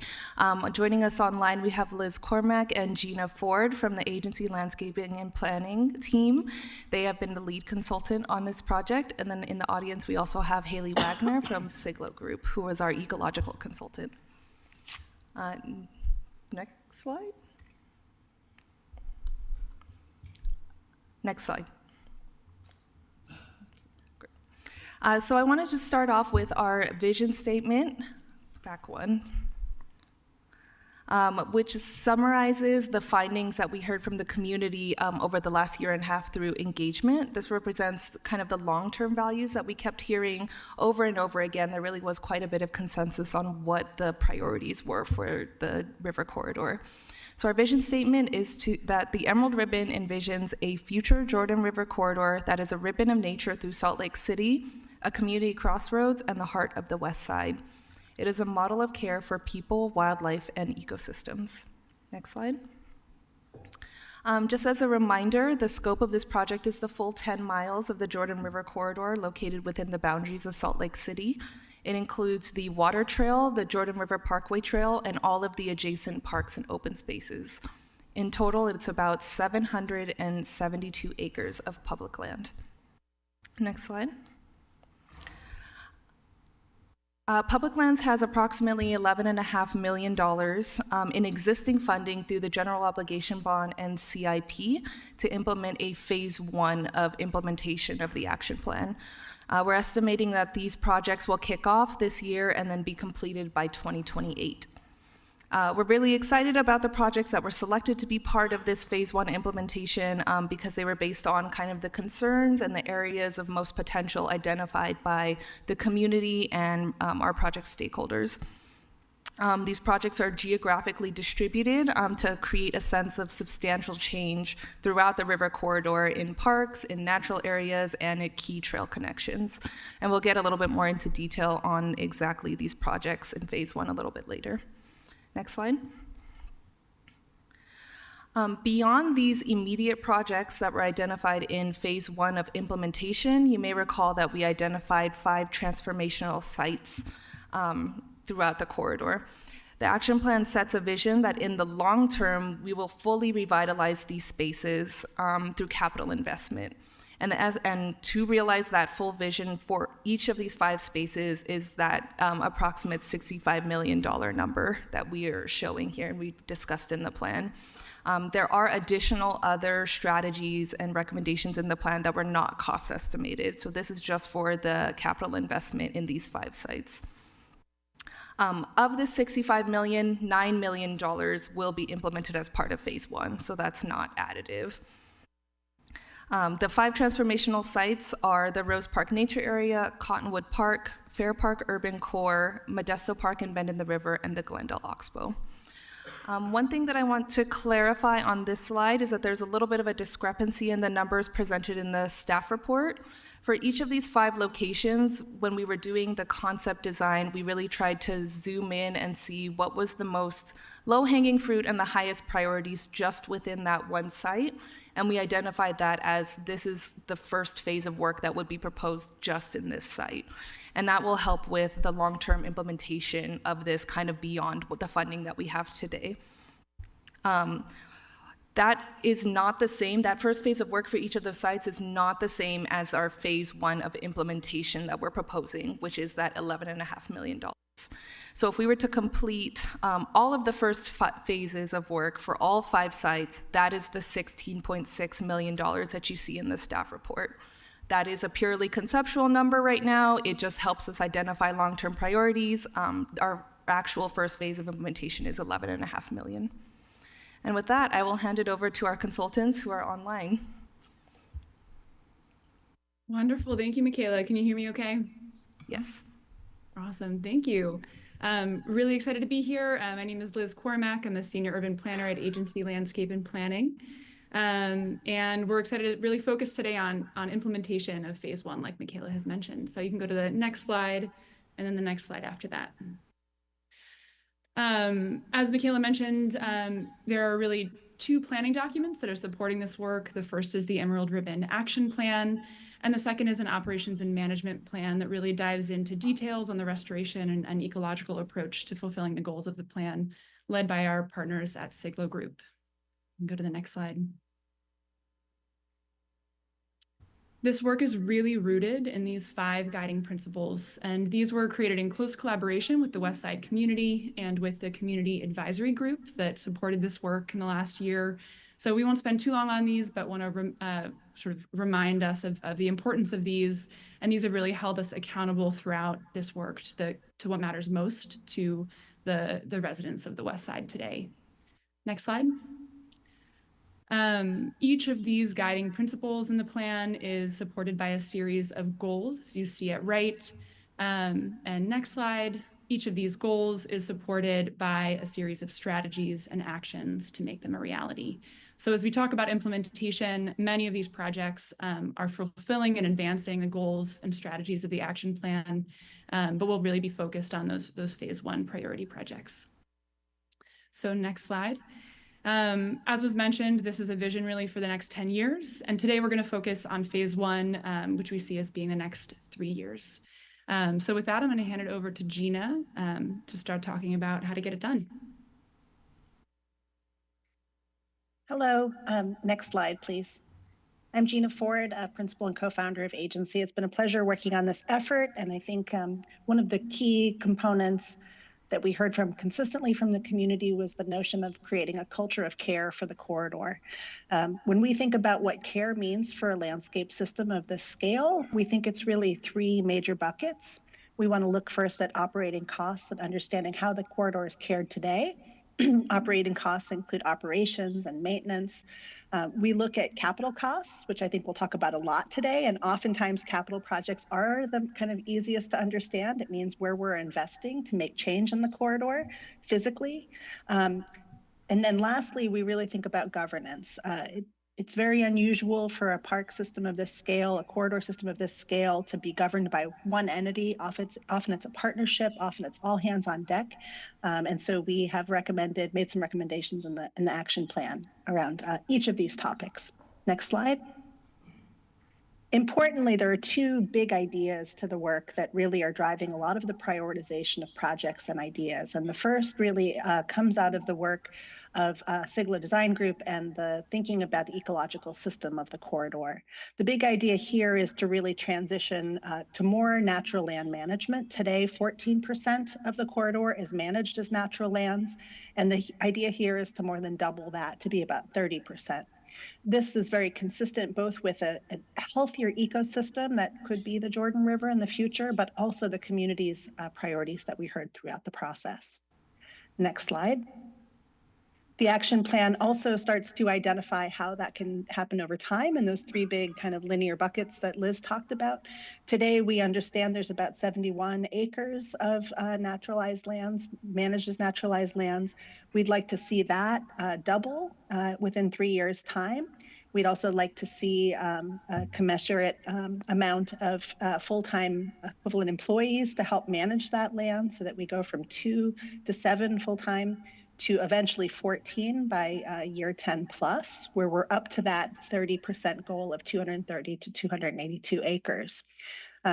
What this is really recommending is that we would love to see about 20 acres per full-time employee in managing. We think that's a sustainable and good target recommendation for the future.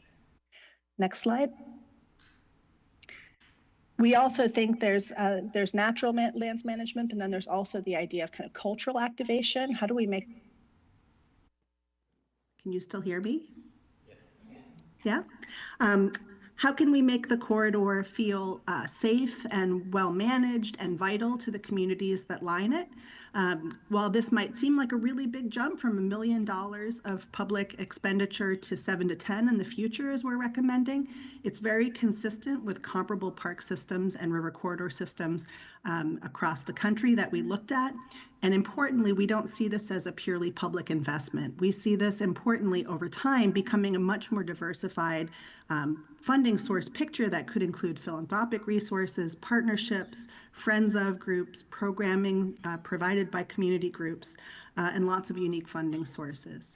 As you can see, we're also specifying what percentage of the dollars and resources should go towards activated park spaces, which is actually about 10% of the corridor, but is a high number because it's kind of high investment, and what should be really passive and naturally managed, as you can see. Next slide. So importantly, we've mapped out, similar to the natural lands management progression over time, what that would mean in terms of what we spend on capital dollars in the short term, recommendations for the 3-year mark, and then recommendations for the 10. So just as we're building from about $1 million of capital investment this year to 11.5 of the kind of priority projects Liz is going to talk about in a moment by year 3, and that $65 million kind of all-in big picture view, we're also thinking about how we grow funding sources over time to support the operations and care of that investment so that it can be its best for generations to come. Next slide. Liz? Yes. So we have recommended in the plan 13 priority projects within phase 1. And like we've mentioned, those are all covered with that $11.5 million of existing funding. Importantly, these estimates do include soft costs, design fees, permitting costs, and so on. Next slide. The first category of priority projects are those transformational projects. As you see, we're recommending the prioritization of 3 of the 5 transformational projects. This is because we see these as areas of particularly high need and particularly great opportunities to advance the community's priorities and fulfill the goals of the plan in the short term. At Cottonwood Park, we see a big opportunity with that $4.5 million to really enhance the connections between the community and the park and the river, to leverage the popularity of the golf course by really unifying the 2 sides of the park and opening up safe access and visibility to the water at that beautiful bend in the river that cuts through the park at Cottonwood. At Bend in the River and Modesto Parks, we see a big opportunity to bring programming to the street edge and build a community porch overlooking a restoration project that is a really big opportunity to leverage an existing wetland there while increasing visibility to the park and enhancing the sense of safety in terms of where amenities are located. At the Glendale Oxbow, that's a smaller total investment that we've recommended as a priority for phase 1. There's a really big opportunity to do pilot restoration work here. Each of these transformational projects within phase 1, these costs include park restoration and trail work for these 3. And Glendale Oxbow we see as having a lot of potential to become a southern gateway into the Emerald Ribbon. On the next slide, we have recommended here pilot and priority restoration projects. These are all bond funded and mostly implementable by the existing public land staff in the coming years. These are prioritized again because there's really high opportunity or high need and opportunity as well to enhance nature experiences around these to show the community progress in the coming years. And on the next slide, finally, we have priority phase 1 projects at North Temple, 900 South and 1700 South for safety and connectivity projects. These are a few places where we've heard a lot from the community about the need to fill some of the few remaining gaps in the trail network, enhance safety from a couple different standpoints, including intersection safety and public safety. And we see an opportunity to use some of this phase 1 funding to allocate to wayfinding improvements to really create a cohesive trail experience throughout. So to close on the next slide, we just want to say how excited we are about this phase 1 allocation. We see this as really a powerful way to show the community progress of advancing their priorities. And we really look forward to working together to make the Emerald Ribbon a restored and beloved place that's really at the heart of the West Side. So thank you, and we're really excited for your questions.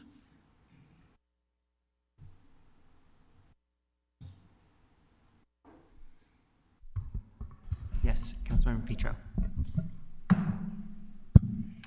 Does the work at Cottonwood Park reflect either financially or just in terms of what we're going to do, that need for the FEMA, it's not a buffer, it's a levy, the levy movement, either like spatially or time-wise? Yeah, so the full concept of the Cottonwood Park includes both revitalization of the park and the park amenities, new trailways, and simplification of connectivity. It also included that scope for phase 1 is the new trailhead on Redwood Road, which was funded through CIP, and then built into that is also kind of the evaluation of the levee and the improvements needed there. So it's just the evaluation. It's not the moving of the levee. It's not reorienting so that a new levee is structurally involved in whatever we're doing. It does include that. It does. Okay. Thank you. Councilmember Dugan. Thank you for the presentation. I also I love the vision. I think it's a beautiful. It's a great. Way to activate this area. I think this is going to be awesome. The question I have is more on the. You touched on it briefly about the governance agreement, because we can't, I say we, the city, the public lands can't do it all by ourselves. And we need to have all that, the collaboration and the governance agreement. When do we start putting that package together and working on that side of the house so we get it going now earlier than waiting 5 years? Is that on now? And do we get briefed on that? And how does that process work?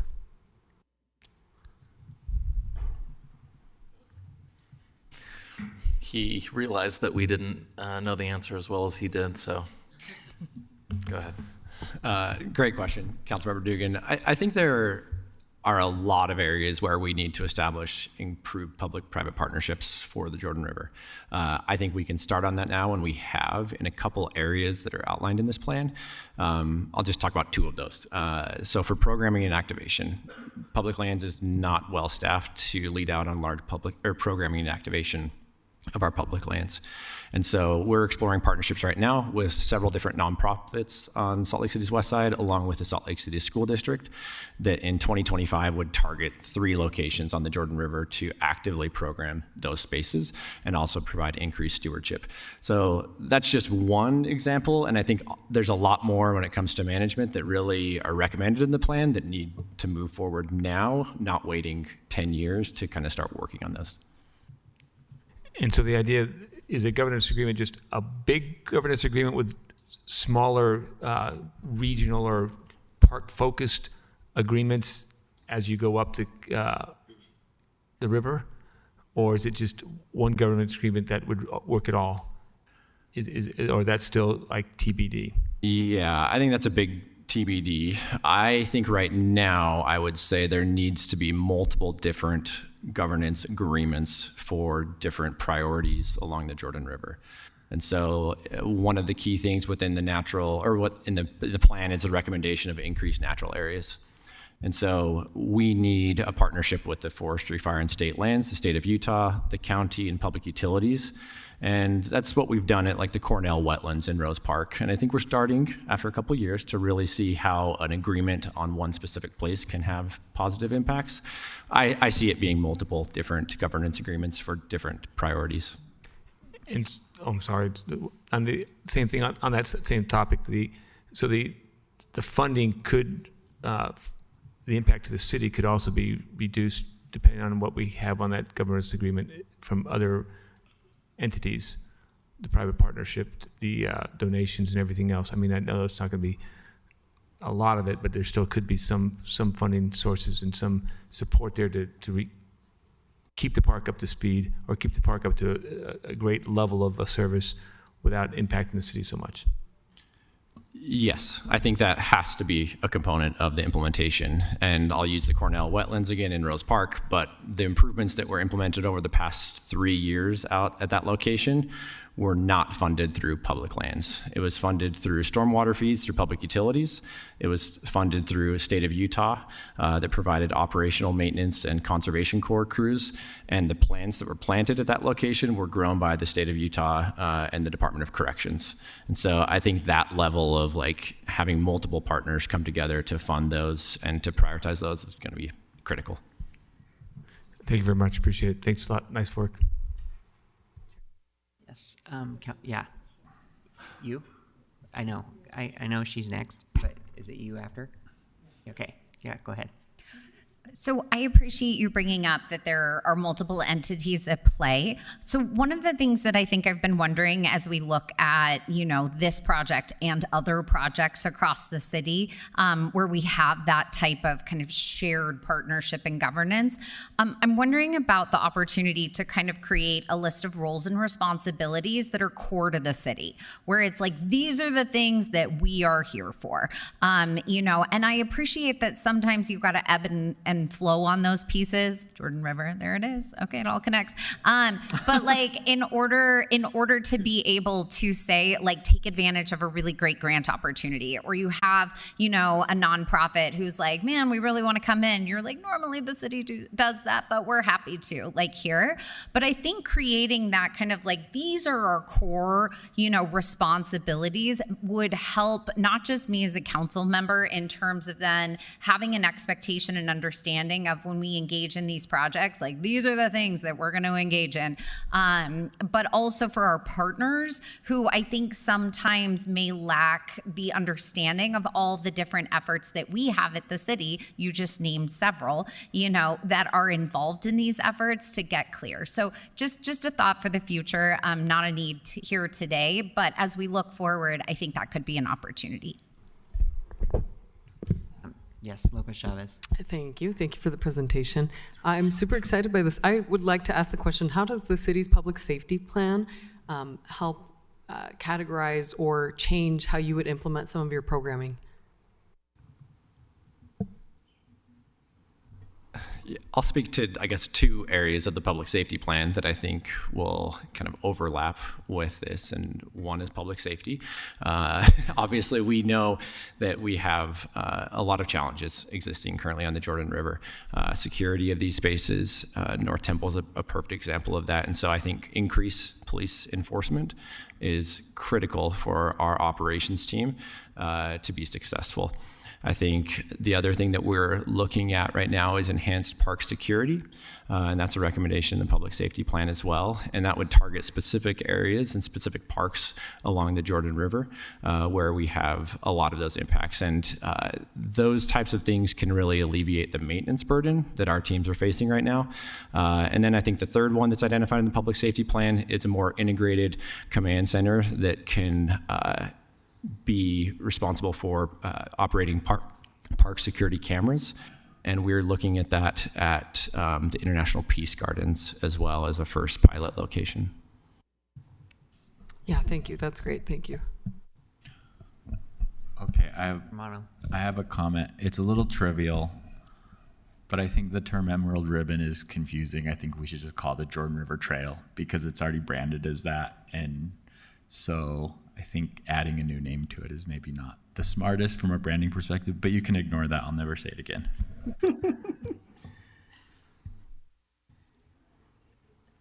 And council member, I'm not sure if, well, you guys can correct me if I'm wrong, but I believe the Emerald Ribbon is actually something that the Jordan River Conservancy, is that what it's called? Commission uses for the long stretch, even longer stretch than just the city one. Okay, I'll direct my comments to them.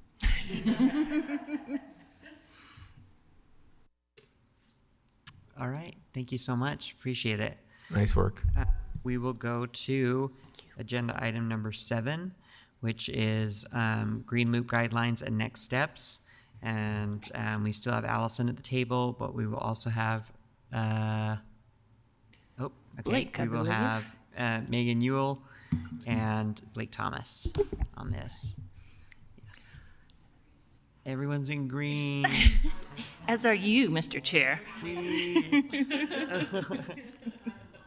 Yep. Oh, yes. Thank you. Yes, indeed. Thank you, Mr. Chair. The administration is requesting the release of $3 million in fiscal year 2024 capital improvement project, or CIP, funds that are related to the planned Green Loop project. The concept is part of the 2022 Public Lands Master Plan, Reimagine Nature, which the council adopted in 2022. I guess I said that twice, sorry. The funds would be used for the following. 10% would be used to work with the council on overall guidelines for Green Loop project development and public space management. 50% would be used for conceptual planning of the 200 East section of the Green Loop, plus developing construction documents for the Civic Campus section. Another 20% would be used for concept design documents for the planned Green Loop section on 500 West from North Temple to 900 South. And then finally, the final 20% would be contingency. The council may wish to take a straw poll on whether to release the funding contingency so that the administration may use these funds as proposed.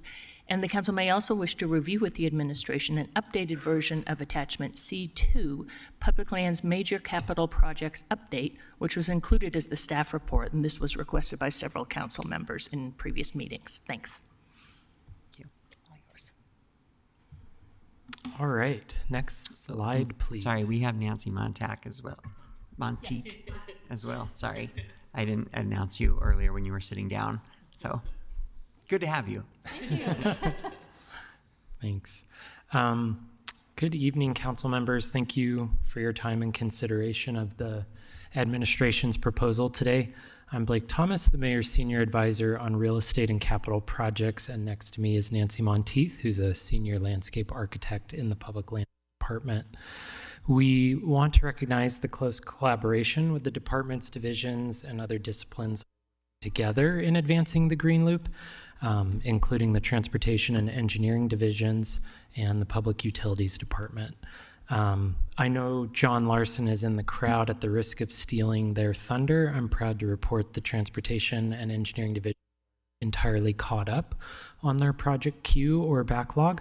And the Green Loop is a safety-centric traffic calming and Vision Zero project as it relates to the Transportation Division, as well as a road reconstruction project of poorly rated streets per our overall condition index, or OCI, as it relates to our engineering division. And it's a stormwater and green space initiative that's in alignment with the city's new updated sustainable infrastructure policy. Given that you've had prior briefings on the broader Green Loop project, I want to be respectful of your time and have limited this presentation to 3 substantive slides at the heart of our request. The slide that's up right now, as you can see, our request is the release of the FY 24-25 quarter cent capital improvement program, or CIP funds, to advance the council's desire for a public space management plan that's applicable to the entirety of the proposed Green Loop, in addition to a focused emphasis on advancing what we're calling the civic campus, which is comprised of Washington Square, Library Square, and the public right-of-way on 200 East between 400 and 500 South, right out that window. The Civic Campus and downtown has the greatest green space needs in the city, in addition to hosting the city's annual signature events.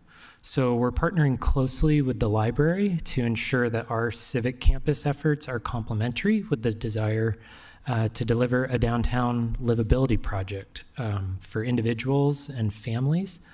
It's also an urban resilience effort through tree canopy and stormwater management in the face of climate change, as well as an improvement to 200 East OCI rating as poor that serves as a Vision Zero safety effort aligned with the principles of the Livable Streets program.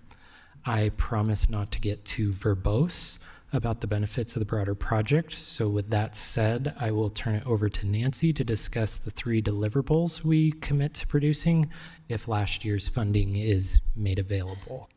Next slide, please.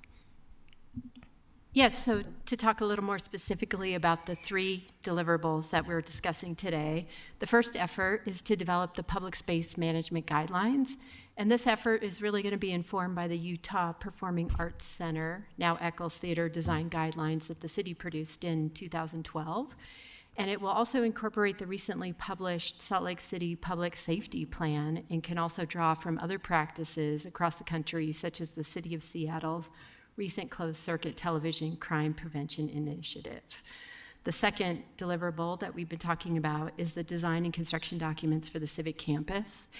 And Public Lands received funding in FY23 for a stakeholder visioning process to improve the square, Library Square, for everyday activation as well as signature events. Looking at Library Square and this section of the Green Loop opens new opportunities to create a functional and beautiful community space at the heart of our city in downtown. Design for 200 East will also dovetail with the Washington Square safety enhancements that will create a seamless civic campus. Library currently has FTEs dedicated to safety. Washington Square has private security, and the Civic Campus is within the downtown ambassador service area. Our forthcoming CIP application submitted by Transportation, Engineering, and Public Lands is for $3 million for construction of the Civic Campus. The third deliverable is design, essentially future-proofing for 500 West. So while the private development activities that are supercharged by the Opportunity Zone timelines will almost certainly precede the Green Loop construction in the public right-of-way, we hope to apply lessons learned from other major road reconstruction projects and provide the development community with 30% designs, coupled with our street typology guidelines to offer up the city's preference for curb and utility alignments. Concept design work on 500 West will also align with the ongoing design work that's underway with the Community Reinvestment Agency's Rio Grande District for roadway infrastructure improvements. designed for the entire segment of the 500 West right-of-way from North Temple to 900 South, will establish the location for curb and utility alignment in advance of public or private redevelopment along the corridor. And I'll turn it back over to Blake. Okay, next slide, please. Last slide. In short summary, as Nancy outlined, we will produce the project development and public space management design guidelines. We will ensure this funding complements the prior funding that Council has allocated to Library Square visioning efforts and Washington Square safety enhancements, in hopes of creating a transit-oriented, best-in-class focal point that enhances the existing events and activations on the block and provides an urban respite for the current and new individuals and families that are making downtown their home. Lastly, we will coordinate, collaborate, and synchronize with the Granary Development Community as well as the Community Reinvestment Agency, artist formerly known as RDA, their Rio Grande District project. And as a last point there, outside of the scope of this funding, but just an update on ongoing efforts, we're going to continue an all-of-the-above financing strategy that includes annual CIP allocation requests, federal, state, and county grants, public financing tools such as bonds and special assessment areas, and exploring the feasibility of a capital campaign that considers local and national philanthropy. Next slide, please. I assume there are no questions, that there's full-throated support. Thank you. Actually, Mr. Chair, could I add one other thing quickly? Only that Public Lands and Blake were able to send an updated copy of our attachment 2 to this staff report, which is basically a status report on all the other public lands projects that are going on. So I emailed that to you earlier today, and there are also copies available, physical copies available here on this chair in case anyone needs one. They're also very small type, so sorry about that. meant for an 11 by 17, but you might need your spectacles on. Even then. Oh, Even then. Great. We have the technology. And for whatever it's worth, the updates today are Fairmont Park, Miller Trail, ADA access and historic structure preservation, and the Liberty Park Playground, just so that you have an at a glance of the priority projects.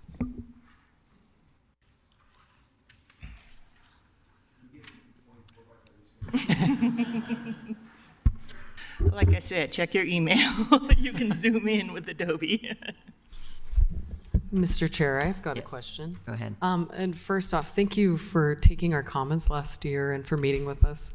I certainly really appreciate it, and I can see the format and what I see as a more concise report and request on how to utilize the CIP funding. So I'm really grateful for that. I want to ask, since the public safety plan has been released, how will that change some of the funding, or how you consider using the CIP funding in its design? I think that the public safety plan will enhance the broader vision and operation and maintenance of a future green loop in the city.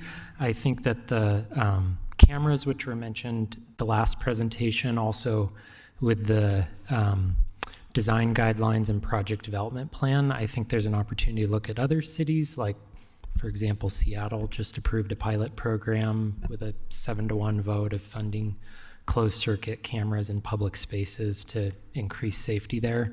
I also think that the downtown safety initiative and the increased police presence downtown, as well as rapid intervention team increasing cleaning public spaces downtown, will all be excellent additive items to this project. To your point about the CIP funding, last year was $3.14 million. As Nancy alluded, this year we're requesting $3 million for construction of the civic campus.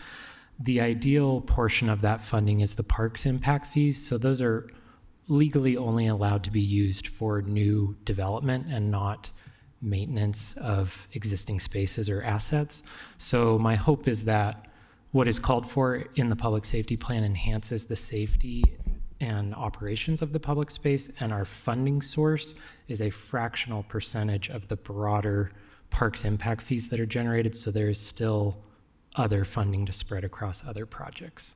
I would be remiss not to mention that the contingency did say for it to be satisfactory, for a plan to be presented to us in relation to Green Loop. And so just for the sake of it, we met. I wouldn't say that plan has been presented yet. And so for the interest of creating a better project and also for the interest of ensuring the security of this project, I'm not sure I'm persuaded that it's quite satisfactory for me to take that vote today on the straw poll. And so I just want to be transparent that I am seeking some of this new design to be articulated today for me to vote. And I've spoken to many of my colleagues. Councilmember Young and I unfortunately did not connect over the holidays over this. But I do have concerns about that. I also would love to hear more about how we will dedicate safety in terms of whether that's kiosk or the utilization of existing public lands programs such as our, it's not just the ambassadors, our rangers. I was like, our beautiful hats, people that wear hats.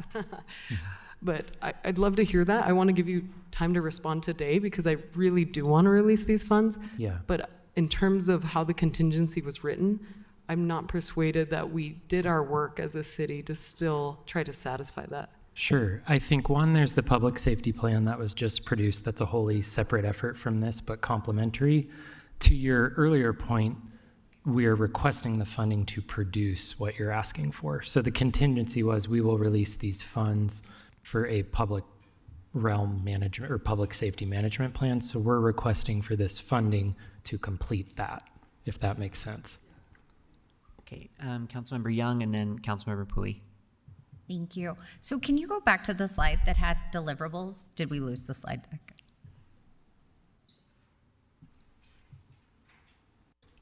Maybe. Or not. That's okay. I'll just speak to them anyway. There they are. So I guess I see this a little bit differently in terms of the fact that we are asking for kind of the release of funds to be able to create that more comprehensive plan. And so from my lens, I think that the funds are justified in terms of releasing, the resources necessary to be able to address some of these very important issues that are being raised. And so I appreciate that we want to make sure we're incorporating all the new aspects of, both the public safety plan and elsewise. But I also think that when I see what's on that list of deliverables, that we will get a better sense of what that is at the conclusion of the release of these resources. So, like I said, it's going to be different for each of us in terms of how we see what needs to be available at what point. For me, I think it's time to move forward to get a more concrete plan that we then have the opportunity to give input to and to be able to have the conversation about future resourcing and construction needs. Because my worry is that if we continue to delay our efforts to prepare the plan, when we have a CIP application that's coming forward in the next round, we won't have enough information from a planning standpoint to know if those funds align with kind of the greater vision. And that would be a space that I'd be uncomfortable in terms of allocating funds for construction if we don't have a clear plan. So for that reason, I'm supportive of this request. Thank you. Councilmember Pui. Thank you. Councilmember Dugan after that.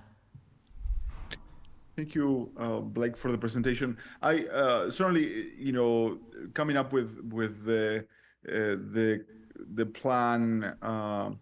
The administration worked very hard on a public safety plan, which when we are able to implement it, I believe it's going to make a difference. I also very thankful that that plan includes cameras, which is something that I've been working on for years, and I'm glad that now finally the administration saw the value on this idea that is out there. So I am excited about to see and explore these paths for enhanced safety in downtown. Now, would you remind me, Blake, the different portions of the money? 20% for this, 20% for that. Will you remind me that again? Sure thing. Does Scott want to pull that up, the itemized document? Does he have it? Is it attachment 1? Yeah. I don't think he does have it. But So while you search for it, I can get that. I have it printed. 20% is for design for 500 West. I'm a little concerned about that.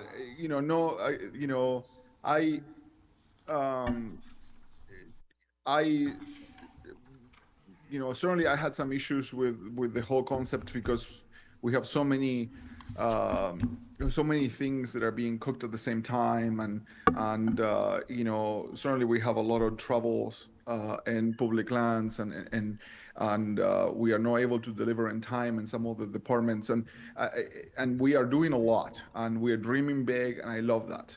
And I mentioned that I was willing to explore this idea, and I'm still looking forward to this dream to come true. But I told you, and I told many in public record, that I was willing to explore this idea on the civic campus portion of it, to prove the concept and to get a buy-in from all of us that we can do it right. And I struggle with now going to 500 West, and again, you have mentioned this before, so I guess it's not a surprise, but now thinking about this, I'm okay with all the pieces, but maybe not spending money on another yet design that we don't have the funding for it. To me, is just listening to amazing projects like the Emerald Ribbon that are very, very expensive, and all of these other gigantic dreams that we are spending money in designing, and yet we don't have the money to implement them. And I know you're working very hard. I know you're being very creative, and we talked, and I'm so excited for what you're gonna get to, because I have never seen. Every time I mentioned something, you mentioned that and 10 other things, and I was so impressed with you about how you're approaching this. If there is someone that can do it, it's you. But I'm worried. I'm hesitant about putting money on another section of it when I still haven't figured out the whole thing. I'm tempted to vote the whole thing yes, except for that 20% for the 500 West sign. I'm happy to share my screen. I've got that part of the staff report pulled up, if that's okay, because I'm in the meeting. And then if it's Councilmember Pui, thank you for that feedback. And the reason that we still have that portion of 500 West included in the scope, but the real kind of refocus is the civic campus, again, is the city would hire a consulting group to do the design, so it wouldn't be the city producing the 30% design documents. So we would use that funding to outsource a design consultant to do that for us, and then it would give us a work product to hand over to both the granary developers and the community reinvestment agency, so that when they rip up the right-of-way and put the curb back together, or there are opportunities for utility upsizing and alignment, it just is the bare schematic minimum for them to have to say, if you tore up the curb, we'd like it put back here versus here, so that in years to come, if a green loop product comes to Fifth West, it wouldn't have to then kind of be undone or ripped up. So ultimately, it's an efficiency thing. So what you're saying is, by putting this money now, it will ultimately, because of all the growth and construction and improvements in the area, it will help us in the long run when all of those curves get rebuilt, so we don't have to match with the plan. So yeah, exactly. And the utility as well, the underground utilities. Okay, so in that matter, I have no concern. And I appreciate the clarification. That helps me understand a little better about why putting another design. I love designs. I think they're all pretty. I love, but not to bring all the issues, but we have this beautiful design that we talk to the community, and and I can tell you about 10 of them, and they still not happening. Many of them we don't have the resources for it. But in this case, it matters because there is I am in the granary a lot, and there is nothing, no infrastructure almost, and it's a disaster. So I think that makes a lot of sense. So thank you for the clarification. Thank you. It's time, I think, for one last Okay. comment. Thank you. But wait, no, I think Councilmember Lopez. Okay, I'll let you both go, but we really need to make it quick because we're already over and we have guests arriving downstairs. Is it fair to say that the upcoming CIP request will be focused then on the civic campus? Yeah, Nancy and I submitted it. It was presented to the internal committee, and it's $3 million for construction of the civic campus. Great. With our Thanks. fingers crossed, this is released to get designed to Thank construction. you. Dugan. Thank you very much. Appreciate the concept and the discussion and Councilman Pui's concerns about the 500 West. And this is just a concept design, 30%, but I want to make sure that we're not doing this in a stovepipe. And I know they shouldn't be doing this, but we have the Rio Grande plan talks about and would have a study on the east-west connections. So we have a lot of things going on this side of the city, and we got to make sure that we're communicating.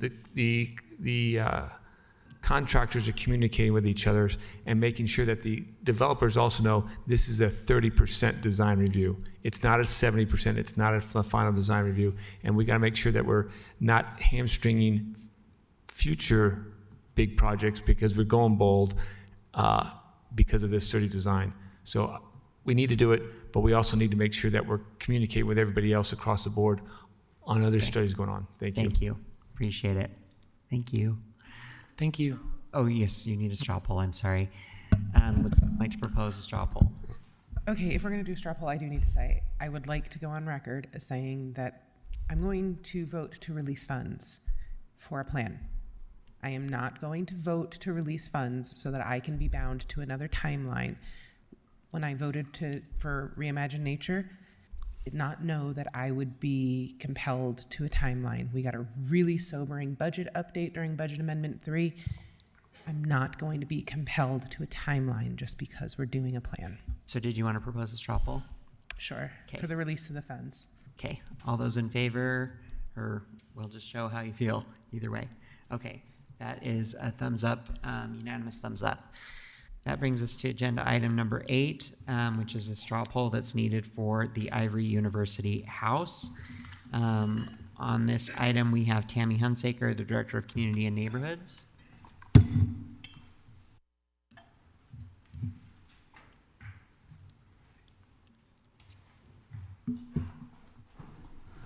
And just to orient the council really quickly, this is a follow-up from budget amendment number 2. The council's already appropriated the funds, and it was contingent on the council approving terms. So the administration is coming back to us and would like a straw poll also. Great. Thank you. I know you're behind schedule, so I can be quick. As Jennifer said, the funding is contingent upon approval of the final terms. If the terms are approved, the administration would work to execute an agreement to disperse $1.75 million in 5 equal installments over 5 years. So it would be $350,000 per year. And as a reminder, the BA2 contingencies included that funds would be used to ensure that the resulting housing is available at an affordable level, that 25% of the total units would be occupied by students whose parents' address is in Salt Lake City and who qualify for significant financial need, and that an annual report is submitted to the city. So currently, today, the parties have agreed upon terms for the council's review and approval. The terms are the outcome of continued discussions between the parties and with the University of Utah because there are complexities with providing incentives for student housing.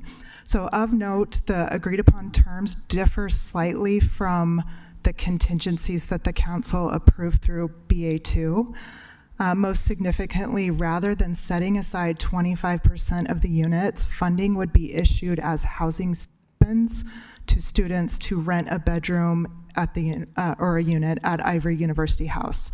To be eligible, a student would need to be classified as high need through the Student Federal Assistance application process and have parents or guardians who live in Salt Lake City.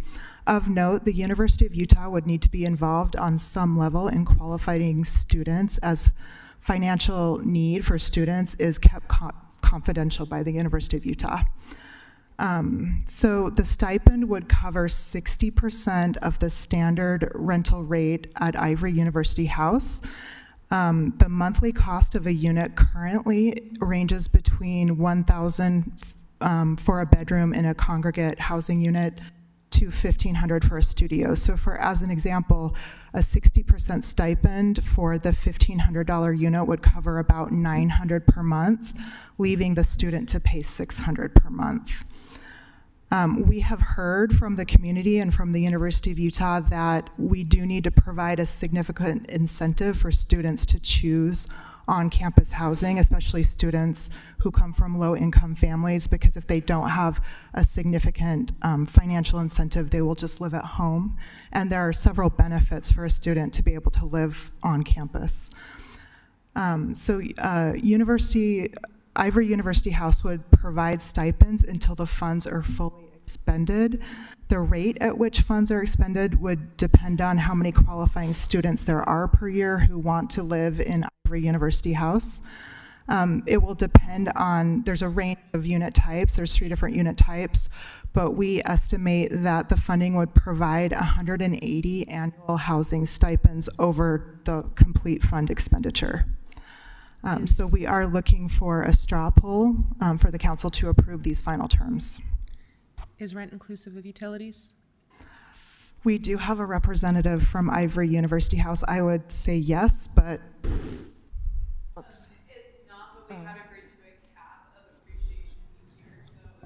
Sorry, in order to capture that on the microphone. Thank you. I cannot hear that. The rent isn't included with utilities, but in previous discussions with the city, we had agreed on a cap that would only cover actual costs. So the Ivory University House wouldn't make anything. And then even if the actual costs appreciated faster than the cap, that's just something that Ivory University House would capture. Councilmember Dugan. If they don't have enough tenants or eligible, then it'll just kick into the next year. My question is, if we're always kicking into the next year, then that 60% isn't really capturing what we actually need. Is there an idea of going back into a renegotiation and we're going to kick in more than 60% because we're not really meeting our goal? And so I'd like to be able to review this after the first year and say, hey, there's not enough students who are taking this bid because they still can't afford it because the rent is so high. And does it include food, or is it just housing, just the roof? It's not food? Just housing for this particular set of funds. But as you may remember, Ivory University House also has another scholarship program for the residents that, I don't know if you want to say anything about that, but you do bring up 2 important points of the negotiated terms. There will be an annual report due to the city each year that the city council can review, and we can potentially make modifications to the agreement if both parties agree in the future. And then also another term is with the negotiated terms would provide 18 years for the funds to be fully expended, and if they're not expended, be returned to the city. We believe that the funds will be expended much faster than that. Okay, thank you very much. The only other reason I'd want us to revisit is if federal terms, we've already seen certain federal level designations change on the first day. So if that federal designation changes for any reason, we would be able to come back together to agree some way on identifying students. Yes. Okay, thank you. We're looking for a straw poll. To release the funds, is that a good enough one? Approve the new terms? Yes. Approve new terms. Yes, and that is a straw poll. Everybody go ahead and indicate your thoughts. Okay, that passes with 5 votes in favor and 2 against. Okay, thank you. Thanks. Next we have the advice and consent for the city recorder vacancy. Keith Reynolds, come on down.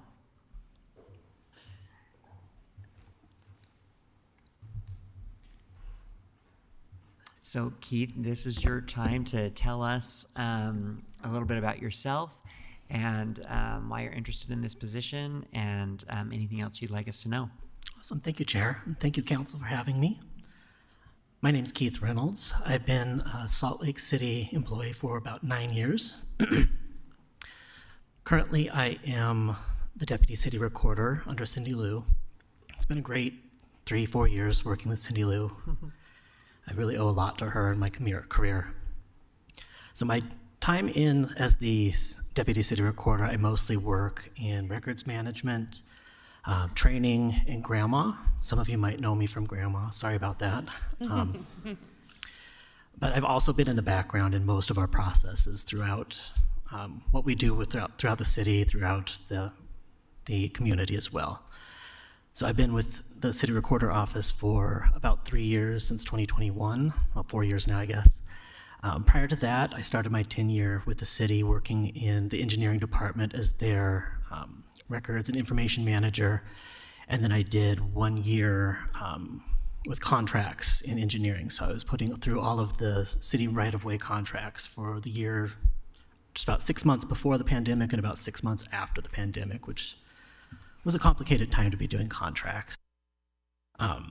Prior to that, I moved here about 11 years ago from my home state of Wyoming, and I worked for 2 years for former council member Stan Penfold at the Utah AIDS Foundation. There I did outreach, I did events, and I managed their food bank for a couple of years. Prior to moving here from Wyoming, I worked at the University of Wyoming for about 8 years as an archivist. My time there was mostly spent in their digitization program where we're making documents available to the public for researchers. I also worked in arrangement and description, and I worked in their reference department.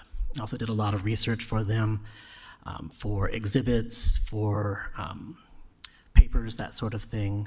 And I also earned my master's degree at that time while I was also working full-time. So I have a master's degree in public history. On a personal note, I live in Council District 3 in the Marmalade neighborhood with my husband and our 2 dogs, where we are slowly restoring our nearly 140-year-old house. And I'm happy to answer any questions you might have. That sounds familiar. Yes, Councilmember Young. Thank you so much. And we're so excited to have you.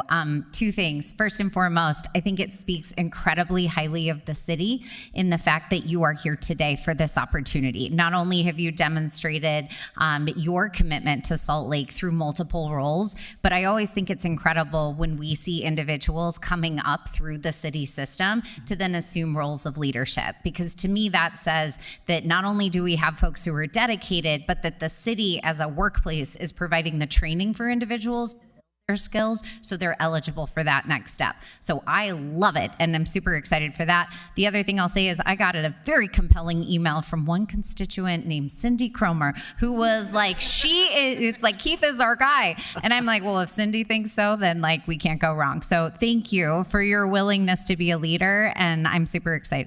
Thank you. All right. Always exciting to have a District 3 person in this very important role. And I also looked over everything that you submitted, your resume, and all the work that you've done in the past. And I'm just glad that you made your way to Salt Lake City and was very impressed by everything. And I also got an email of support. And so, yeah, happy to support you.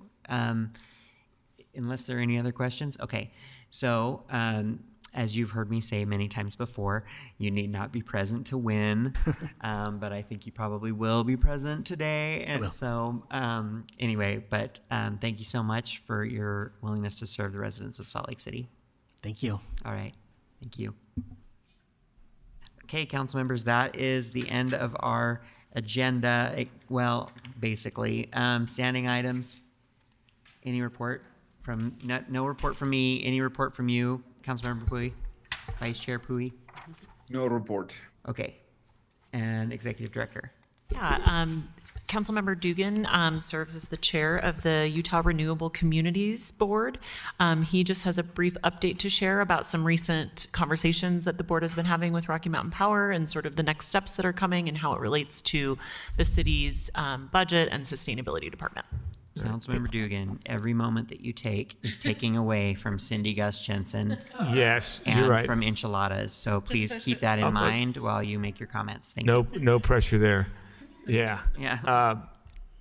So the Utah Renewable Communities has gone up from 18 to 19, and we did that after the last legislative session. But also during that last early 2024, Rocky Mountain Power, our one utility, paused on solicitation of new energy resources. When they put that pause in effect, that really kind of put a big roadblock in our program application because we need renewable energy resources. So we pivoted. We developed a solicitation process based on Rocky Mountain Power's process, and over this past year, we built the program and we had asked Rocky Mountain Power to submit that to the Public Service Commission, the PSC, and they submitted that application process for us to solicit our own renewable resources. That's the first step of the program. The second step is the full application process.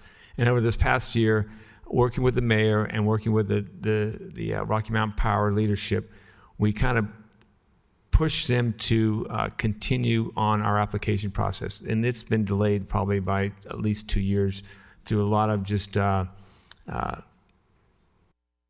hard discussions with Rocky Mountain Power and not getting the right answers. They finally agreed to submit our application this week for the full set. So hopefully they'll get it submitted by this week. And in that, they will hopefully approve our program. And the reason why we wanted to do it before the legislative session was because we didn't want a lot of questions from the legislators. So right now we're in the process of finalizing our application to the through Rocky Mountain Power to the Public Service Commission. Now it's taken a long time. We had a very good sized budget. We streamlined our budget, and right now we're at the closing months. We still need a lot of money left over. We still need a lot of money going forward. We're looking at our budget tightly.